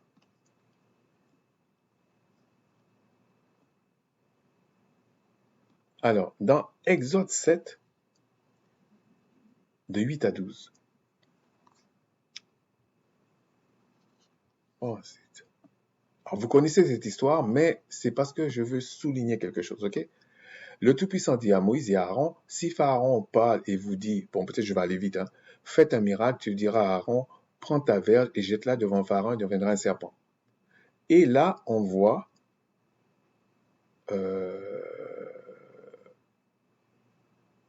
Aaron et Moïse le fait. Et voilà ce qui se passe. Verset 11. Mais Pharaon appela des sages, des enchanteurs et les magiciens d'Égypte. Eux aussi en firent autant par leur enchantement. Eux aussi en firent autant. Et il y a quelques mois, voire quelques années, il y a des gens qui m'ont fait un faux procès parce que je disais que ça aussi c'est un miracle. En parlant de ça, il y a quelques années, j'avais entendu un documentaire télévisé. Donc si vous le cherchez, vous allez peut-être le revoir. En tout cas, dans les registres des catholiques, ils ont un registre pour dire qu'est-ce qui est un vrai miracle, un faux miracle, et ils valident les vrais miracles pour eux. Et c'était une dame, c'est un prêtre qui racontait ça, c'était une dame, elle priait à Lourdes, elle allait à Lourdes, elle a été à Lourdes, dans le sud de la France, je pense que c'est dans le sud de Lourdes, en tout cas, c'est en France, et qu'est-ce qui s'est passé? Il y avait une statue de soi-disant Marie, la Sainte Vierge Marie, même si elle a eu plusieurs enfants en Christ, elle est toujours vierge. Alors ils vont te dire non, c'est spirituel, mais à ce moment-là, il faut dire la même chose pour les apôtres. Il faut dire la même chose pour tous ceux qui craignent le Christ et que Christ reconnaît. Pourquoi vous le dites que pour Sainte Vierge? Non, c'est parce que vous voulez encore créer des dogmes, des mensonges aux gens. C'est ça la vérité. Okay? Donc, elle dit qu'elle a été priée. Apparemment, il y a des gens qui ont vu des choses, mais qui n'ont pas compris. Elle avait des problèmes d'organes, même, dans le corps, dans le ventre. Je ne sais pas s'il n'y avait pas le foie, l'intestin, enfin, il y avait plusieurs trucs qui n'allaient pas. Tout a été changé comme neuf. Je dis ça pour les gens comme Armando. Ah, mais si c'est que, comment ça se fait que si j'ai prié ça, et puis ça s'est passé, elle va te dire, j'ai prié Marie. Tu vas lui dire quoi? Et qu'est-ce qu'ils ont fait, les catholiques? Ils ont une institution pour ça. Ils ont fait une enquête. Ils n'ont pas accepté ça comme ça. Ils ont fait une enquête. Et effectivement, la dame avait déjà plusieurs spécialistes qui l'avaient quasiment condamnée. Ils avaient les radios, ils avaient tout. Qu'elle était bousillée dans le ventre. Alors, je sais pas, je me rappelle pas pour quelle raison. Et qu'est-ce qui s'est passé? Ils étaient obligés de constater que la dame, maintenant, la dame est frais comme un gardon. Tout est neuf. Comme si c'était neuf. C'était neuf. On lui avait donné des organes neufs. Ça, c'est des faits. On va dire quoi? Et elle avait prié même une statue même. Mais il y avait un esprit derrière sûrement. Mais qui est venu Vous voulez que cette dame vous dise qui? Ah, mais c'est le Christ qui m'a guéri. Elle va te dire, c'est Marie qui l'a guéri.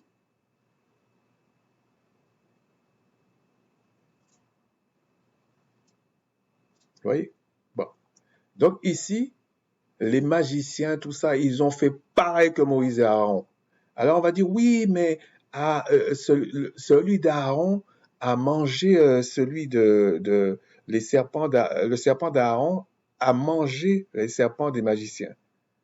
Mais vous me prenez pour un idiot, quoi. C'est pas ça le problème. Ils ont fait la même chose.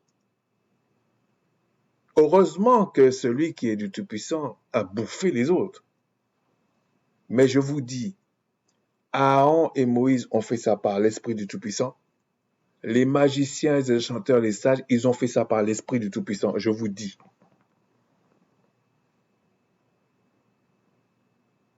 Parce que personne ne peut faire des choses sans l'Esprit du Tout-Puissant. Personne. Satan a pu faire ça, tous ces misères à Job, avec la complicité du Tout-Puissant.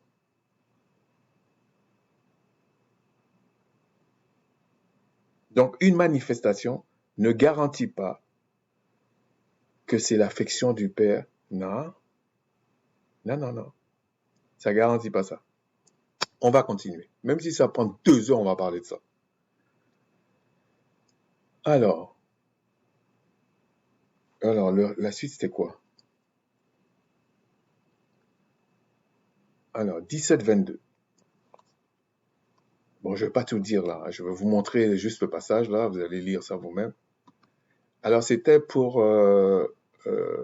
est-ce que c'était pour changer tout en sang? Les fleuves, enfin, tout ce qui était fleuves, rivières, c'était quoi? Bon, en tout cas, les fleuves. Ouais, c'était les fleuves. On ne pouvait pas boire en Égypte et tout ça. Et voilà ce qu'il est dit. Verset 22. Mais les magiciens d'Égypte en furent autant par leur enchantement. Le cœur de Pharaon s'endurcit et n'écouta point Moïse et Aaron selon ce qui avait été dit. Et puis 7 jours après, c'est revenu comme c'était. Mais ils ont fait la même chose. Là, il n'y avait pas une question, le serpent d'Aaron a mangé les autres. Là, ils ont fait la même chose. Moïse a mis le sang, les autres, ils ont mis le sang. Pareil.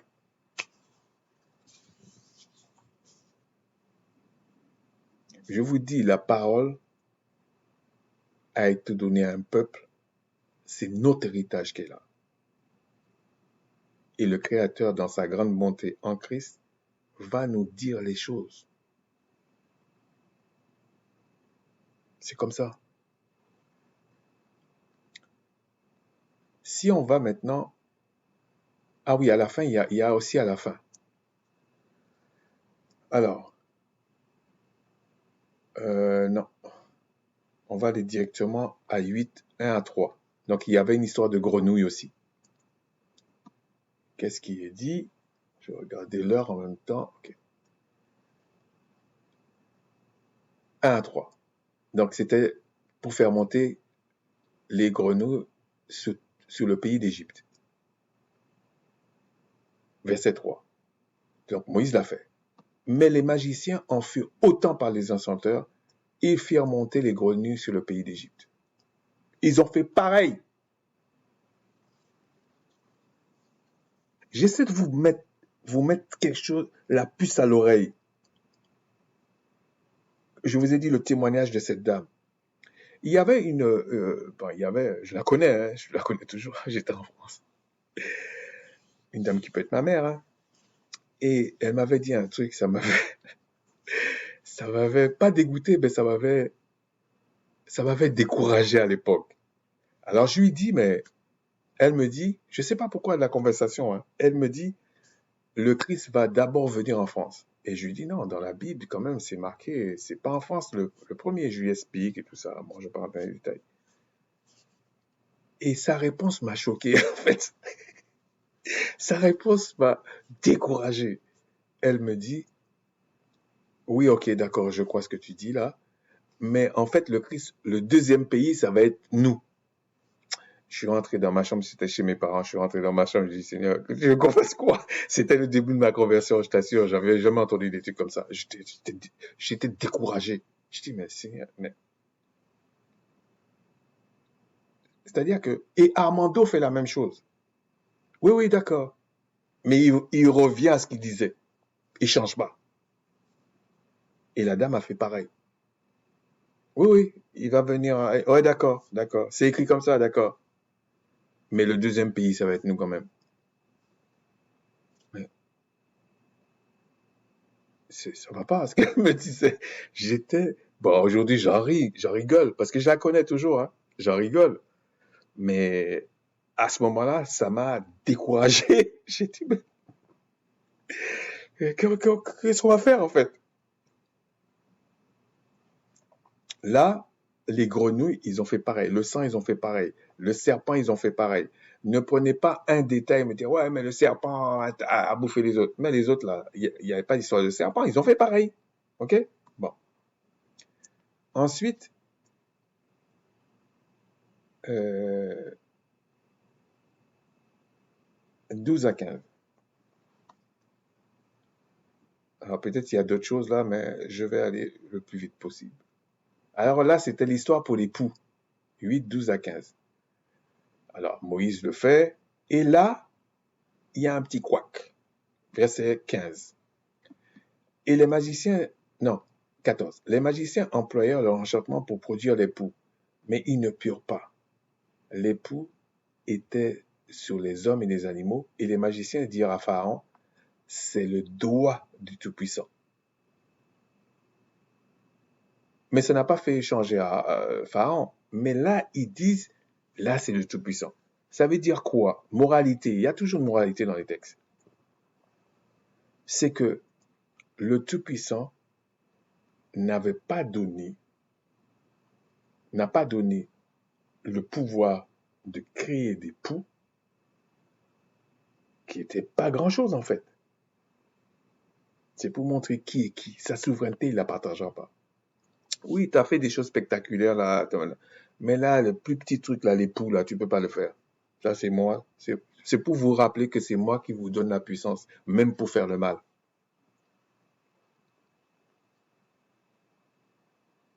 Et là, ils ont dit non, c'est le doigt du Tout-Puissant qui est là maintenant. Ça, c'est le Tout-Puissant qui fait ça. Donc, le Tout-Puissant a permis à Moïse et à Aaron de faire une chose, et il les a pas permis de faire la même chose. Pourtant, quelqu'un va dire, mais attends, ils ont fait tout ça là, ils ont fait plein de trucs spectaculaires, et les poux, ils n'arrivent pas à le faire. Mais il y avait une moralité dans ça. Ensuite, on va passer 1 roi 22, 19 à 23. Là aussi, je vais aller vite. C'était à propos du roi Akab, etc. en Israël. Et j'avais dit combien? 19 à 20, 19 à 23. Mais je ne vais pas tout lire. Là, c'est pareil. Je vais vous montrer, parce que c'est juste, si vous voulez lire, allez le lire. Et le Créateur demande qui va tromper Akab, en fait. Il y avait des esprits à sa droite et à sa gauche. Et voilà ce qu'il dit. Verset 20. Et l'Éternel dit, qui séduira Akab? C'est pas très positif, ça, séduire. Hein. Pour qu'il monte à Ramoth en Galade et qu'il y périsse. Souvenez-vous, Lamentation 3.37, Amos 3, je pense, Amos, c'est le verset que je cherche. Mais en tout cas, Amos 3. Et là, il dit pour qu'il y périsse. Vous allez dire quoi? Il est injuste? Job va vous dire c'est faux. Le Créateur n'est pas injuste. Non. Il va vous dire plaignez-vous de vos propres péchés. Lui, il est juste. Aucun homme ne mérite la vie. J'ai dit mériter. Aucun. Ni homme, ni femme, ni quoi que ce soit. Peu importe. C'est le Créateur qui fait grâce à qui il veut. Vous voulez par terre, c'est comme ça, hein? Et un esprit vint se présenter devant le Tout-Puissant, verset 21, et dit, moi je le séduirai. Et le Tout-Puissant lui dit, comment? Comment tu vas faire ça? Il a de l'humour, le Tout-Puissant. Hein? Comment tu vas faire ça? Parce qu'il ne peut pas le faire. Il peut pas. Oui, il a souhaité faire ça. Et le Tout-Puissant lui dit, non, il dit à Tout-Puissant, je sortirai et prendrai, je serai un esprit de mensonge dans sa bouche et de tous les prophètes. Et le Tout-Puissant lui dit, tu le séduiras. Donc là, il lui donne le pouvoir. Tu le séduiras et tu en viendras à bout, sors et fais ainsi. Parce que la parole de Tout-Puissant ne peut pas revenir à lui sans que la chose se réalise. Donc quand il parle, ça va se faire. Donc il lui dit, il lui parle, tac. Et quand il dit la chose là, c'est comme la mer là. Il borne la chose. Tu peux pas aller plus loin. C'est impossible. C'est comme, je sais pas, tu peux pas. Voilà, tu peux pas. Montrer sa puissance. Et maintenant, voici, le Tout-Puissant a mis un esprit de mensonge dans la bouche de tous tes prophètes. Donc on parle d'Akab, qui sont là, et le Tout-Puissant a prononcé le mal contre toi. On parle d'Israël. Que les choses soient bien claires. Il ne parle pas d'un pays comme ça, là. Et là, ils ont tous prophétisé le mensonge. Le Seigneur les a envoyés un esprit d'égarement. Comment tu vas détecter ça si tu n'es pas miché dans ce cas-là? Comment tu vas détecter que c'est un mensonge? Pourtant, c'est une prophétie, non? Et encore là, euh, la, la, il faut comprendre que ces prophètes-là, ils rataient pas leurs prophéties. Hein. C'est qu'à un moment donné, admettons qu'ils, bon, je prends par l'absurde, admettons qu'ils sont 300. L'esprit qui est sorti là, il a des serviteurs d'autres esprits. Hein. Il a envoyé les 300 là, tac. Ils ont tous dit des mensonges. Comment tu vas savoir que c'est un mensonge? C'est pas ce qu'il dit. À ce moment-là, tu peux pas savoir. C'est leur connaissance des choses saintes. C'est la connaissance des écrits, des lois et tout ça. C'est là que tu sais qu'ils sont dans les choux. Sinon, tu peux pas savoir. Donc, quand quelqu'un vient, il dit, je suis ceci, je suis cela, et il peut pas expliquer le b.a.-ba des écrits, faire un lien avec... mais, bon, tirez vos conclusions vous-même. On va passer à Matthieu 24, donc le cœur du problème. Matthieu 24, 23 à 24. Si quelqu'un vous dit alors, ça c'est le Christ est ici ou il est là, ne le croyez pas. Car il s'élèvera de faux Christ et de faux prophètes. Ils feront de grands prodiges et des miracles au point de séduire, s'il est possible, même les élus. Ici, c'est intéressant le verset. On vous dit de faux Christ et des faux prophètes, mais on ne vous dit pas des faux prodiges et des faux miracles. C'est pas ça qu'on dit. C'est comme en Égypte, il y avait des magiciens, des sages, avec des enchanteurs et tout. Ils ont fait monter aussi des grenouilles. Ils ont fait aussi le sang. Ils ont jeté leur bâton pour faire aussi un serpent. Mais c'était pas faux, ça. Tu peux pas savoir là. Comment tu vas savoir que c'est faux? Non, ils ont bien fait jeter le bâton et c'est devenu un serpent. Et pas seulement en Afrique, pas seulement aux Antilles, mais ça existe. Il y a des gens qui vont dire, bah, Que tu sois locoderme, zoonoderme, mélanoderme, ils s'en foutent. Ils te disent, bon, ben demain, tu seras sur une chaise roulante.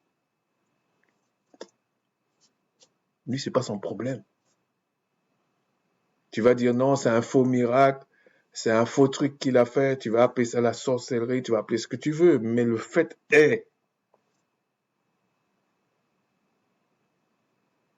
D'ailleurs, la Bible parle de la magie, il ne parle pas de sorcellerie.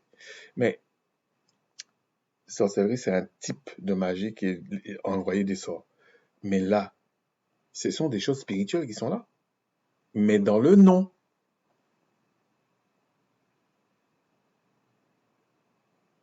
Et tu vas venir dire, non, non, quoi? Mais je vous dis, ce monsieur-là, quand il se vante, il va te mettre sur une chaise roulante, il va faire ceci. Il le fait par l'esprit du Créateur. Sinon, il ne peut pas le faire. C'est impossible.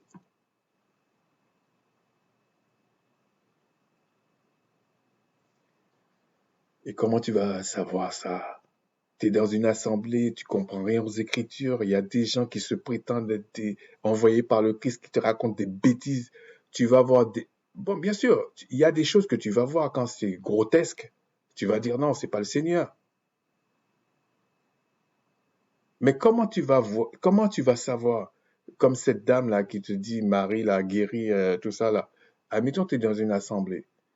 Le gars a fait un pacte avec le diable. Il te fait croire qu'il est avec le Christ et tout ça. Il fait des guérisons. Comment tu vas dire que c'est faux? Tu vas bien voir que la personne était sur la chaise roulante, il se met à marcher. Comment tu vas savoir ça? Si tu ne fais pas comme les juifs de Béret qui scrutent les Écritures, comment tu vas savoir? Comment tu vas savoir que ce pasteur-là ou cette personne-là te raconte des bobards? Ben, c'est simplement par rapport aux bases des écrits, s'il le comprend. Parce que tu vas dire, mais attends, c'est le Christ qui t'a envoyé, tu connais pas les bases. Tu peux faire une erreur, oui, mais tout le temps, non, c'est faux, c'est faux, c'est faux.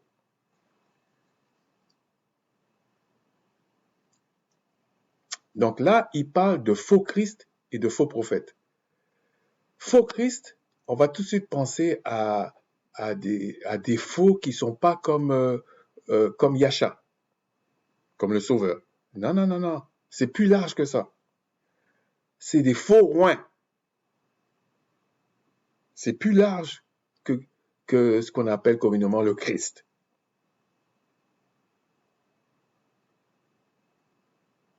C'est-à-dire, plein qui vont venir, qui vont dire que c'est le Christ qui les a roints, que c'est le Tout-Puissant qui les a... Alors que c'est faux. On te dit c'est des faux. On te dit c'est des faux prophètes. Alors tu vas dire, ouais, mais les faux prophètes, c'est parce qu'ils vont faire des fausses prophéties. Pas obligé. Non. Parce que si tu dis ça, les faux prophètes, d'accord. Et les faux Christ, c'est quoi? C'est des fausses doctrines. Les deux vont faire. Les fausses doctrines. Et là, on vous dit, ils feront de grands prodiges et des miracles, au point de séduire, s'il était possible, même les élus. Parce que les élus, c'est l'esprit qui va les enseigner par rapport à une base théorique, physique, on va dire le papier, on va dire, on parlait comme ça, la lettre même, la lettre, par rapport à des choses spirituelles. Parce que c'est le Créateur qui va les sauver. Personne ne va résister à ces gens-là. Ils vont se moquer de nous, c'est tout. Voilà. Puis après, ils vont payer le prix. Donc après, on va aller dans Matthieu 7. Est-ce que je l'ai pris là? Ouais, Matthieu 7. Et là, 21 à 23. Ceux qui me disent, donc ça c'est Christ qui parle toujours, Seigneur, Seigneur, ne rentreront pas tous dans le royaume des cieux, mais celui-là seul qui fait la volonté de mon Père qui est dans le ciel. Mais la volonté de mon Père qui est dans les cieux, c'est quoi?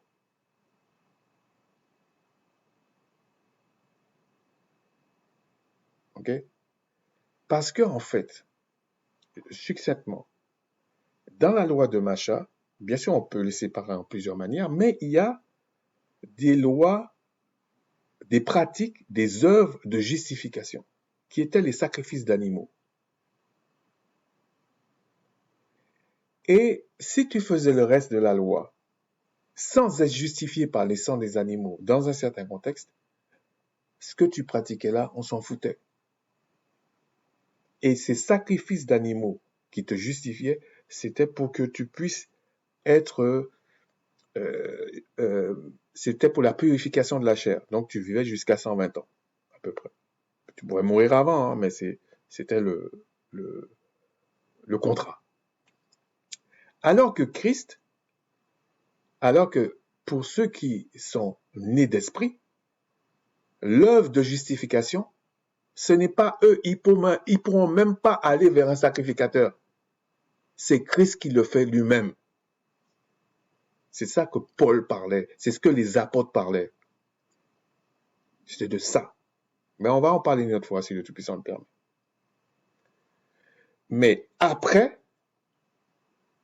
il y a encore les bonnes œuvres à faire. La sanctification, c'est les bonnes œuvres. Et c'est le reste de la loi, en dehors des sacrifices. Bon, il y a des choses que tu peux pas faire dans certains contextes, mais qui est ces bonnes œuvres-là? Sinon, tu as les œuvres mortes, qui est liée au péché que le Créateur a mis dans la chair de tout homme. Et si tu ne nais pas d'esprit, c'est la chair qui te dirige. Tu ne pourras pas résister. Plusieurs me diront ce jour-là, Seigneur, Seigneur, n'avons-nous pas prophétisé par ton nom? Bah, ça veut dire qu'ils ont fait des bonnes choses, en fait. Ok? N'avons-nous pas chassé des démons par ton nom? Bah, c'est bonne chose. Quand il dit par ton nom, c'est quand même l'esprit du Père, hein? Même si vous êtes dans le flou, là. N'avons-nous pas fait beaucoup de miracles par ton nom? Il n'a pas dit des faux miracles. Il n'a pas dit de fausses prophéties. Il n'a pas dit qu'ils n'ont pas chassé des démons. Mais qu'est-ce que Christ dit? Alors je leur dirai ouvertement, je ne vous ai jamais connu, retirez-vous de moi, vous qui commettez l'iniquité. Ça veut dire quoi? C'est l'obéissance à la loi, l'obéissance à la pratique des bonnes œuvres qui témoigne du fait que Christ t'a sauvé. Et Christ se fera connaître à toi, comme il a dit. Acte 8, 9, 25. Je vais aller vite parce que je ne veux pas me retrouver dans un problème là. Alors, acte 8, 9 à 25. Je ne vais peut-être pas tout lire là parce que, est-ce que c'est 9 ou 19? 9 à 25.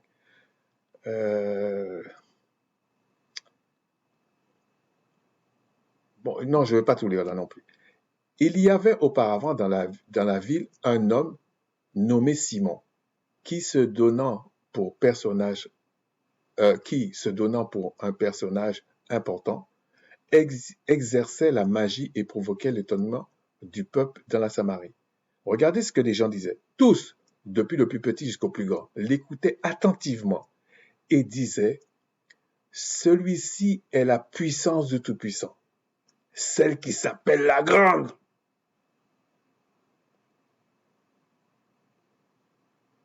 Mais quand Satan a fait tomber le feu, quand Satan a pris le vent, les gens pouvaient dire la même chose au temps de Job. Ça, c'est la puissance. Même au temps, pour les grenouilles, tout ça, ça, c'est la puissance, ça. Ils rivalisent même avec les envoyés du Tout-Puissant. Comment vous allez différencier ça? Le fait, c'est pour ça que je ne suis pas d'accord quand j'entends tous ces gens-là dire « Oui, il y a des faux miracles, il y a des faux miracles, il y a des faux miracles. » Mais, donc, tous les prodiges sont vrais, c'est les miracles qui sont faux, si je comprends bien. Mais la Bible n'a jamais parlé de faux miracles et de faux. Il a parlé de faux rois, oui. De fausses prophéties, oui. Mais des miracles, tout ça, c'est pas faux. C'est pas faux. On n'a jamais parlé de ça. Bon. Et à la fin, ce Simon, il a voulu, quand il a vu l'imposition des mains, le baptême du Saint-Esprit, tout ça, il a voulu prendre ça au prix d'argent. Et les apôtres lui ont fait comprendre que, et il a eu peur. Et il a demandé aux apôtres, les apôtres lui ont dit, repens-toi parce que si le Seigneur te pardonne. Et il a dit aux apôtres, priez pour moi afin que le Créateur me pardonne pour ce que j'ai dit. Mais lui, il pratiquait la magie.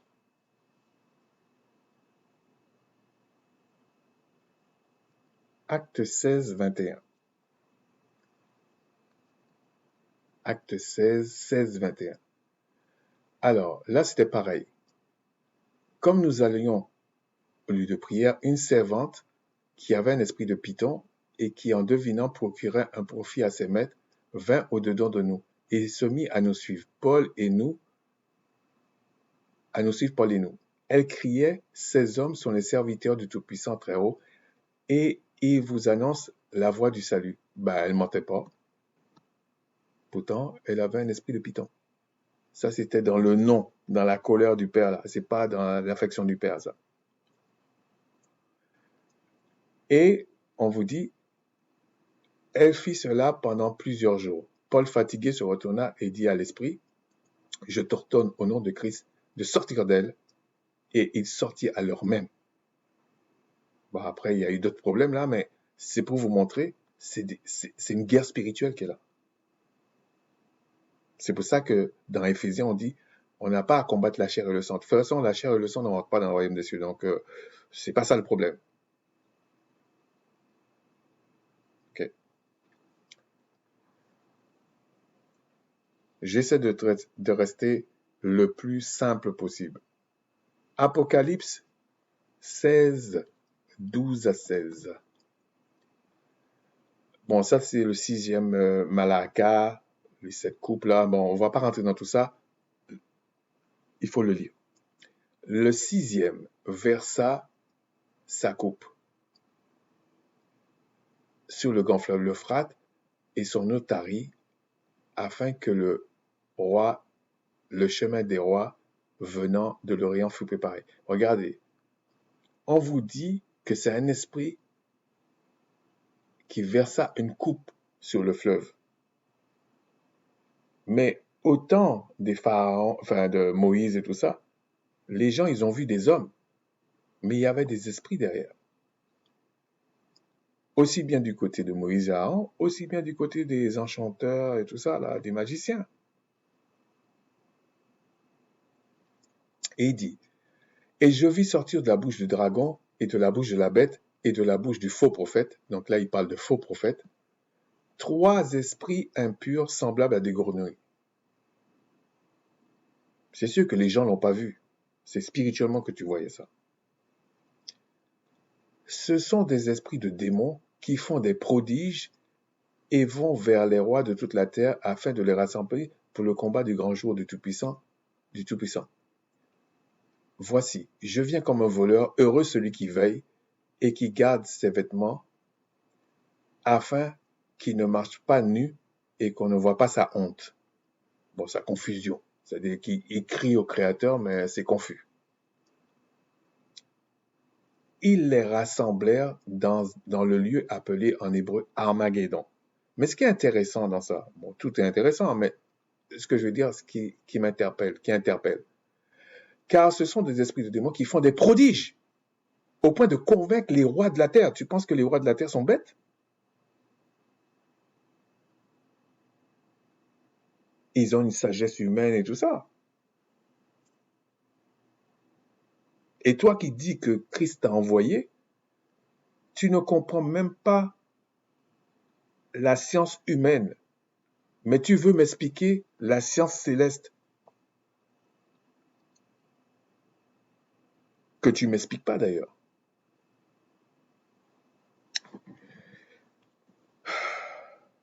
Ensuite, 2 Thessaloniciens. Il faudrait dire tout, mais je vais voir si j'ai le temps là. Ok, j'ai peut-être le temps. Pour ce qui concerne l'avènement de notre Seigneur Christ et notre réunion avec lui, nous vous prions, frères, de ne pas vous laisser facilement ébranler dans votre bon sens et de ne pas vous laisser troubler soit par quelques inspirations, soit par quelques paroles ou par quelques lettres qu'on dirait venir de nous, comme si le jour du Seigneur était déjà là. Que personne ne vous séduise d'aucune manière, car il faut que l'apostasie c'est l'abandon généralisé de la foi, soit la foi en le Christ, soit arrivée auparavant et qu'on vit paraître l'homme du péché, le fils de la perdition. L'homme du péché, l'homme par définition qui va transgresser la loi. C'est pas pour rien que tous ces gens-là, ils veulent bannir la loi. C'est pas pour rien. Okay? Ils sont tous inspirés d'eux. L'adversaire qui s'élève au-dessus de tout et de ce qu'on appelle Dieu, enfin, le Tout-Puissant. Ou de ce qu'on adore. Qu'on adore, ou de ce qu'on rend un culte. Jusqu'à s'asseoir dans le temple du Tout-Puissant, se proclamant lui-même le Tout-Puissant. Bon, c'est plus ou moins fait déjà ça. Ne vous souvenez-vous pas de ce que vous disais, je vous disais ces choses lorsque j'étais encore avec vous. Et maintenant, vous savez ce qui le retient afin qu'il ne paraisse qu'en son temps. Car ce mystère de l'iniquité agit déjà. Est-ce que c'est ça que j'ai lu? Ouais. Car le mystère de l'iniquité agit déjà, il faut seulement que celui qui le retient ait disparu. Et alors paraîtra l'impie. Donc on vous parle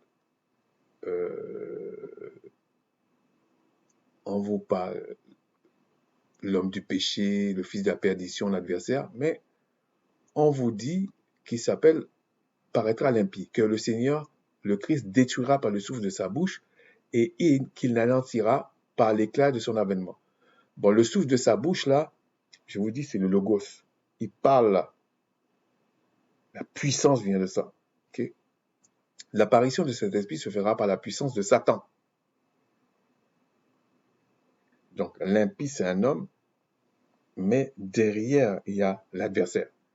Avec toutes sortes de miracles, de signes et de prodiges mensongers.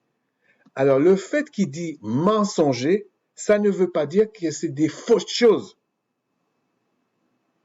Ce n'est pas comme les illusionnistes là qu'on voit qui font de l'argent avec ça et puis qu'ils ont des trucs de magie. Non, non, non, non. Il n'y a pas de truc là.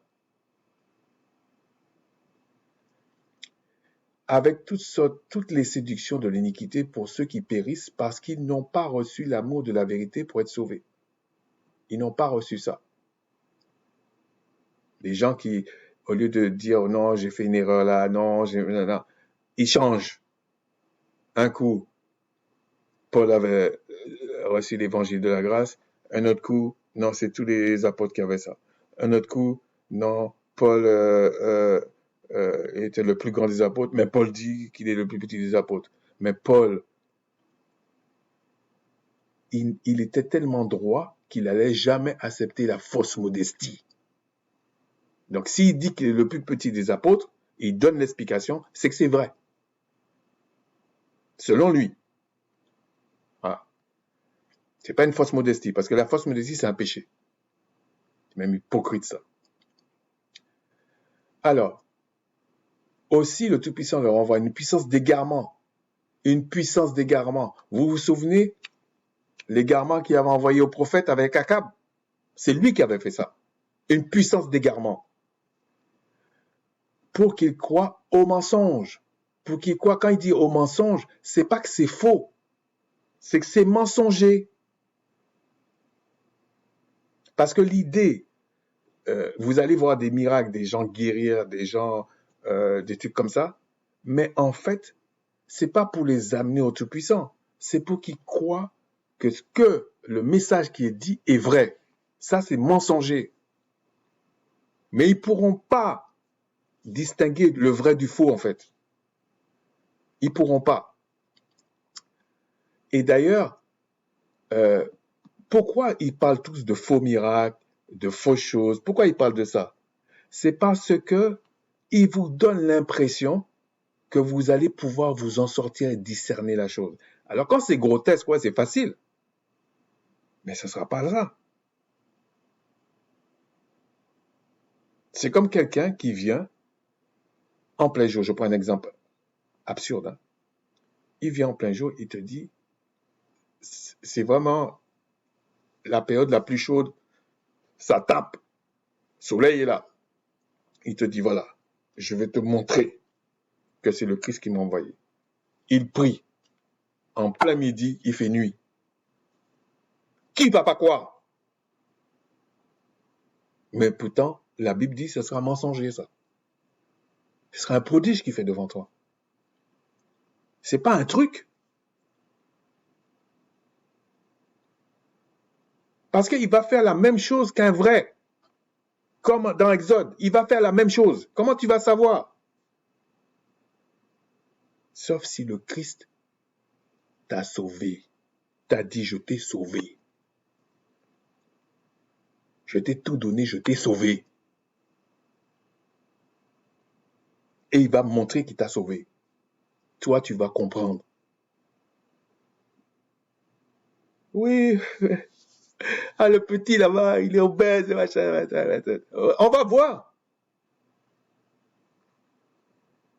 Pour nous, non, afin que tous ceux qui n'ont pas cru à la vérité, mais qui ont pris plaisir à l'injustice, soient condamnés. Tous les gens qui trouvent des excuses là, tu vas diffamer sur des gens, tu vas dire des trucs là. Non, non, ça c'est ton moment de gloire. Ah oui, c'est ton moment de gloire. On va voir si vos déguisements, vos bêtises que vous faites, si c'est ça qui va vous faire entrer dans le royaume des cieux.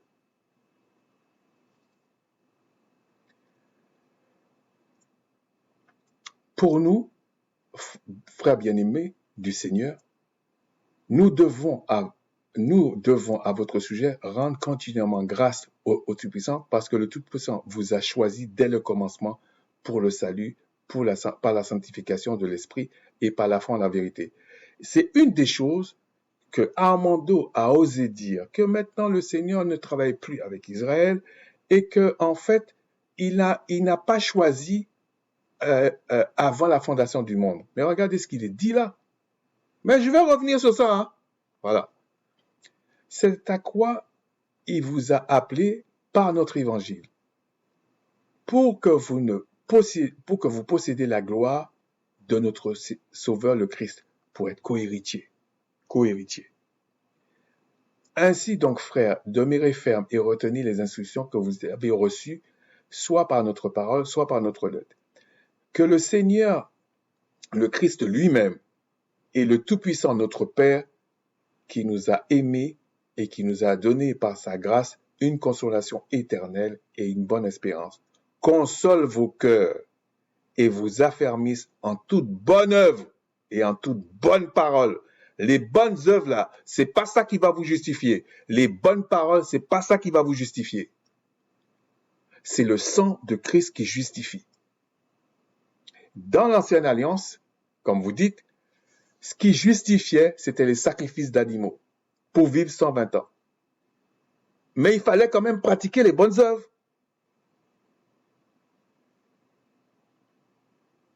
Vous dites que Christ vous a envoyé pour certains là, mais vous ne savez pas ça. Vous mentez. Oh. On va gasser un peu. Ensuite, on va finir sur ça.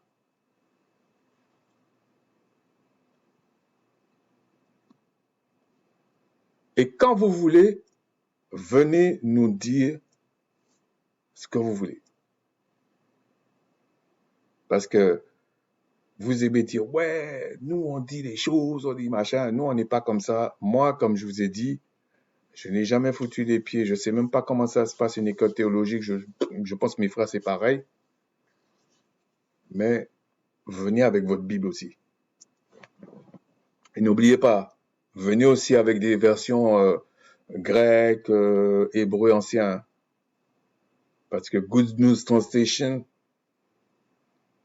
ça suffit pas.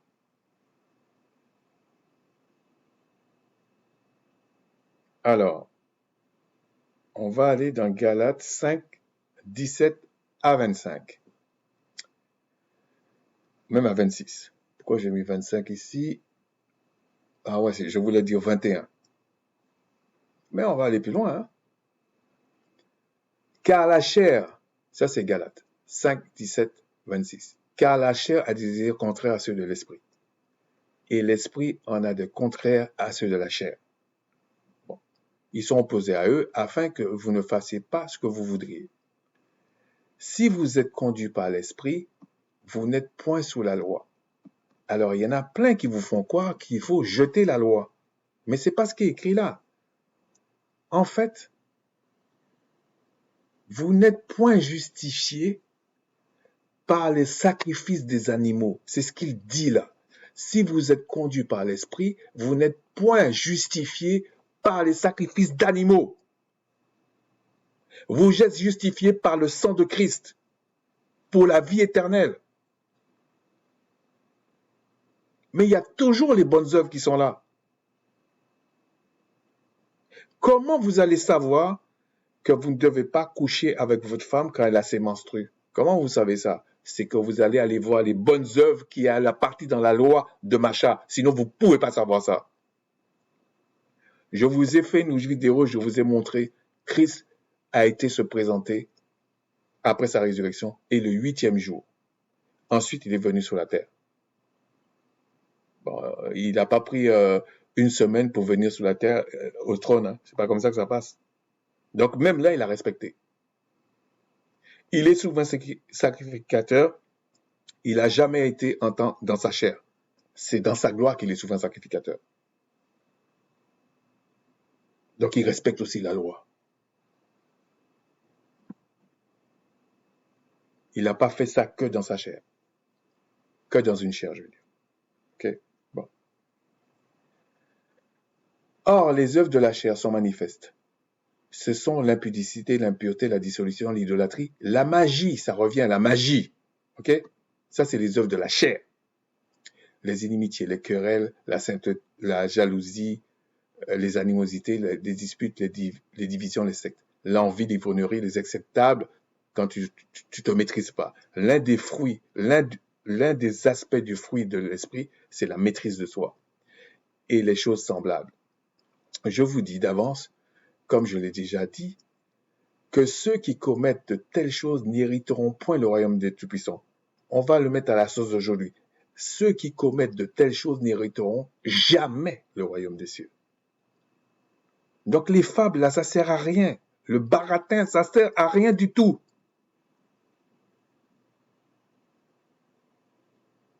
C'est pas ça qui va arrêter les guerres, c'est pas ça qui va arrêter l'injustice, c'est pas ça qui va sauver une âme. Non! Et comme dit Job, le Créateur ne fait rien d'injuste. Comme dit le Christ, seul le Créateur est bon. Et tout ce que le Créateur fait est bon. Voilà.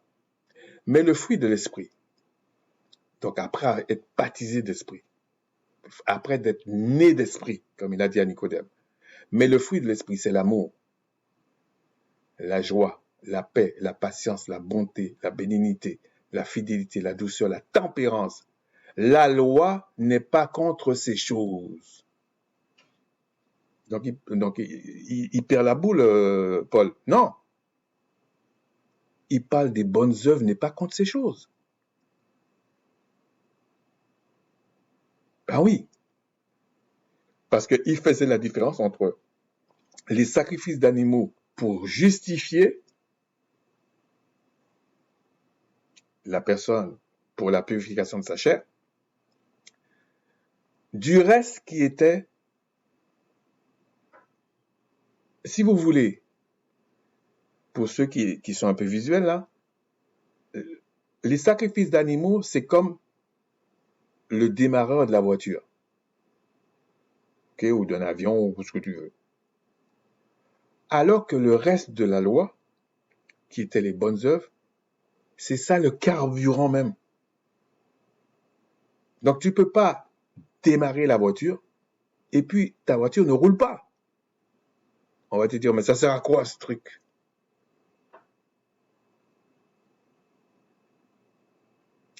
Et si vous voulez, dans la loi de Macha, c'était pour les voitures. Et dans la loi qui a été révélée par Christ, avec son sacrifice et tout ça, c'est pour les avions, les fusées.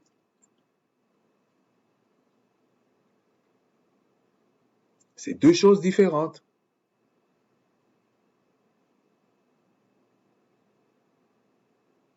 Mais vous avez le même principe avec des aspects, parce que l'avion, avant de voler, il a une piste sur le machin, donc il a des aspects comme si c'est une voiture, et puis il a des aspects, certaines règles dans les cieux, parce qu'il vole, enfin dans l'air.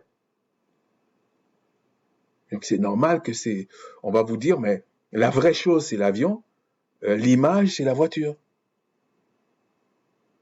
C'est tout. Je veux dire, on n'a pas besoin de compliquer ça. Donc on vous dit, la loi n'est pas contre ces choses. En fait, les bonnes œuvres ne sont pas contre ces choses, c'est les bonnes œuvres. Ceux qui sont à Christ ont pendu au bois la chair avec ses passions et ses désirs. Pourquoi? Parce que le Créateur a mis le péché dans la chair. Et si vous n'avez pas le dessus sur le péché là, il va contaminer votre âme et vous allez mourir. Vous pourrez jamais vivre éternellement. Donc quand on dit l'âme est éternelle, sachez que éternel, ça veut bien dire ce que ça veut dire. Le Créateur va juger les âmes contaminées par le péché. Il va les détruire. Il y a des gens qui pensent que le Créateur ne peut pas détruire. Il va détruire ça. Voilà. Oh. Si nous vivons par l'Esprit, marchons aussi par l'Esprit. Mais si nous vivons par l'Esprit, nous devons marcher par l'Esprit, c'est normal. Mais il faut déjà être né d'Esprit. Bon. Et si vous êtes né d'Esprit, vous ne pouvez pas raconter des balivernes. Voilà. Ne cherchons pas une vaine gloire en nous provoquant les uns les autres et en nous portant envie les uns les autres. Dès que vous voyez les gens faire ça, là, ils ne sont pas nés d'esprit. Voilà, point barre. Sur ça, je vais m'arrêter là. Je ne vais pas être trop long. J'ai pris, en fait, j'ai pas pris 2 heures, hein, j'ai pris 1 heure et demie. Mais je tenais à parler de ça. Ce n'est pas parce que vous voyez une manifestation que ça vient du Christ ou ça vient du Tout-Puissant dans son amour. Non, c'est faux. Et le Créateur a le pouvoir d'envoyer des esprits d'égarement. Et c'est ce qu'il fait. Mais il sauve son héritage. Il sauve celui qui veut sauver, comme il dit, je fais miséricorde à qui je veux.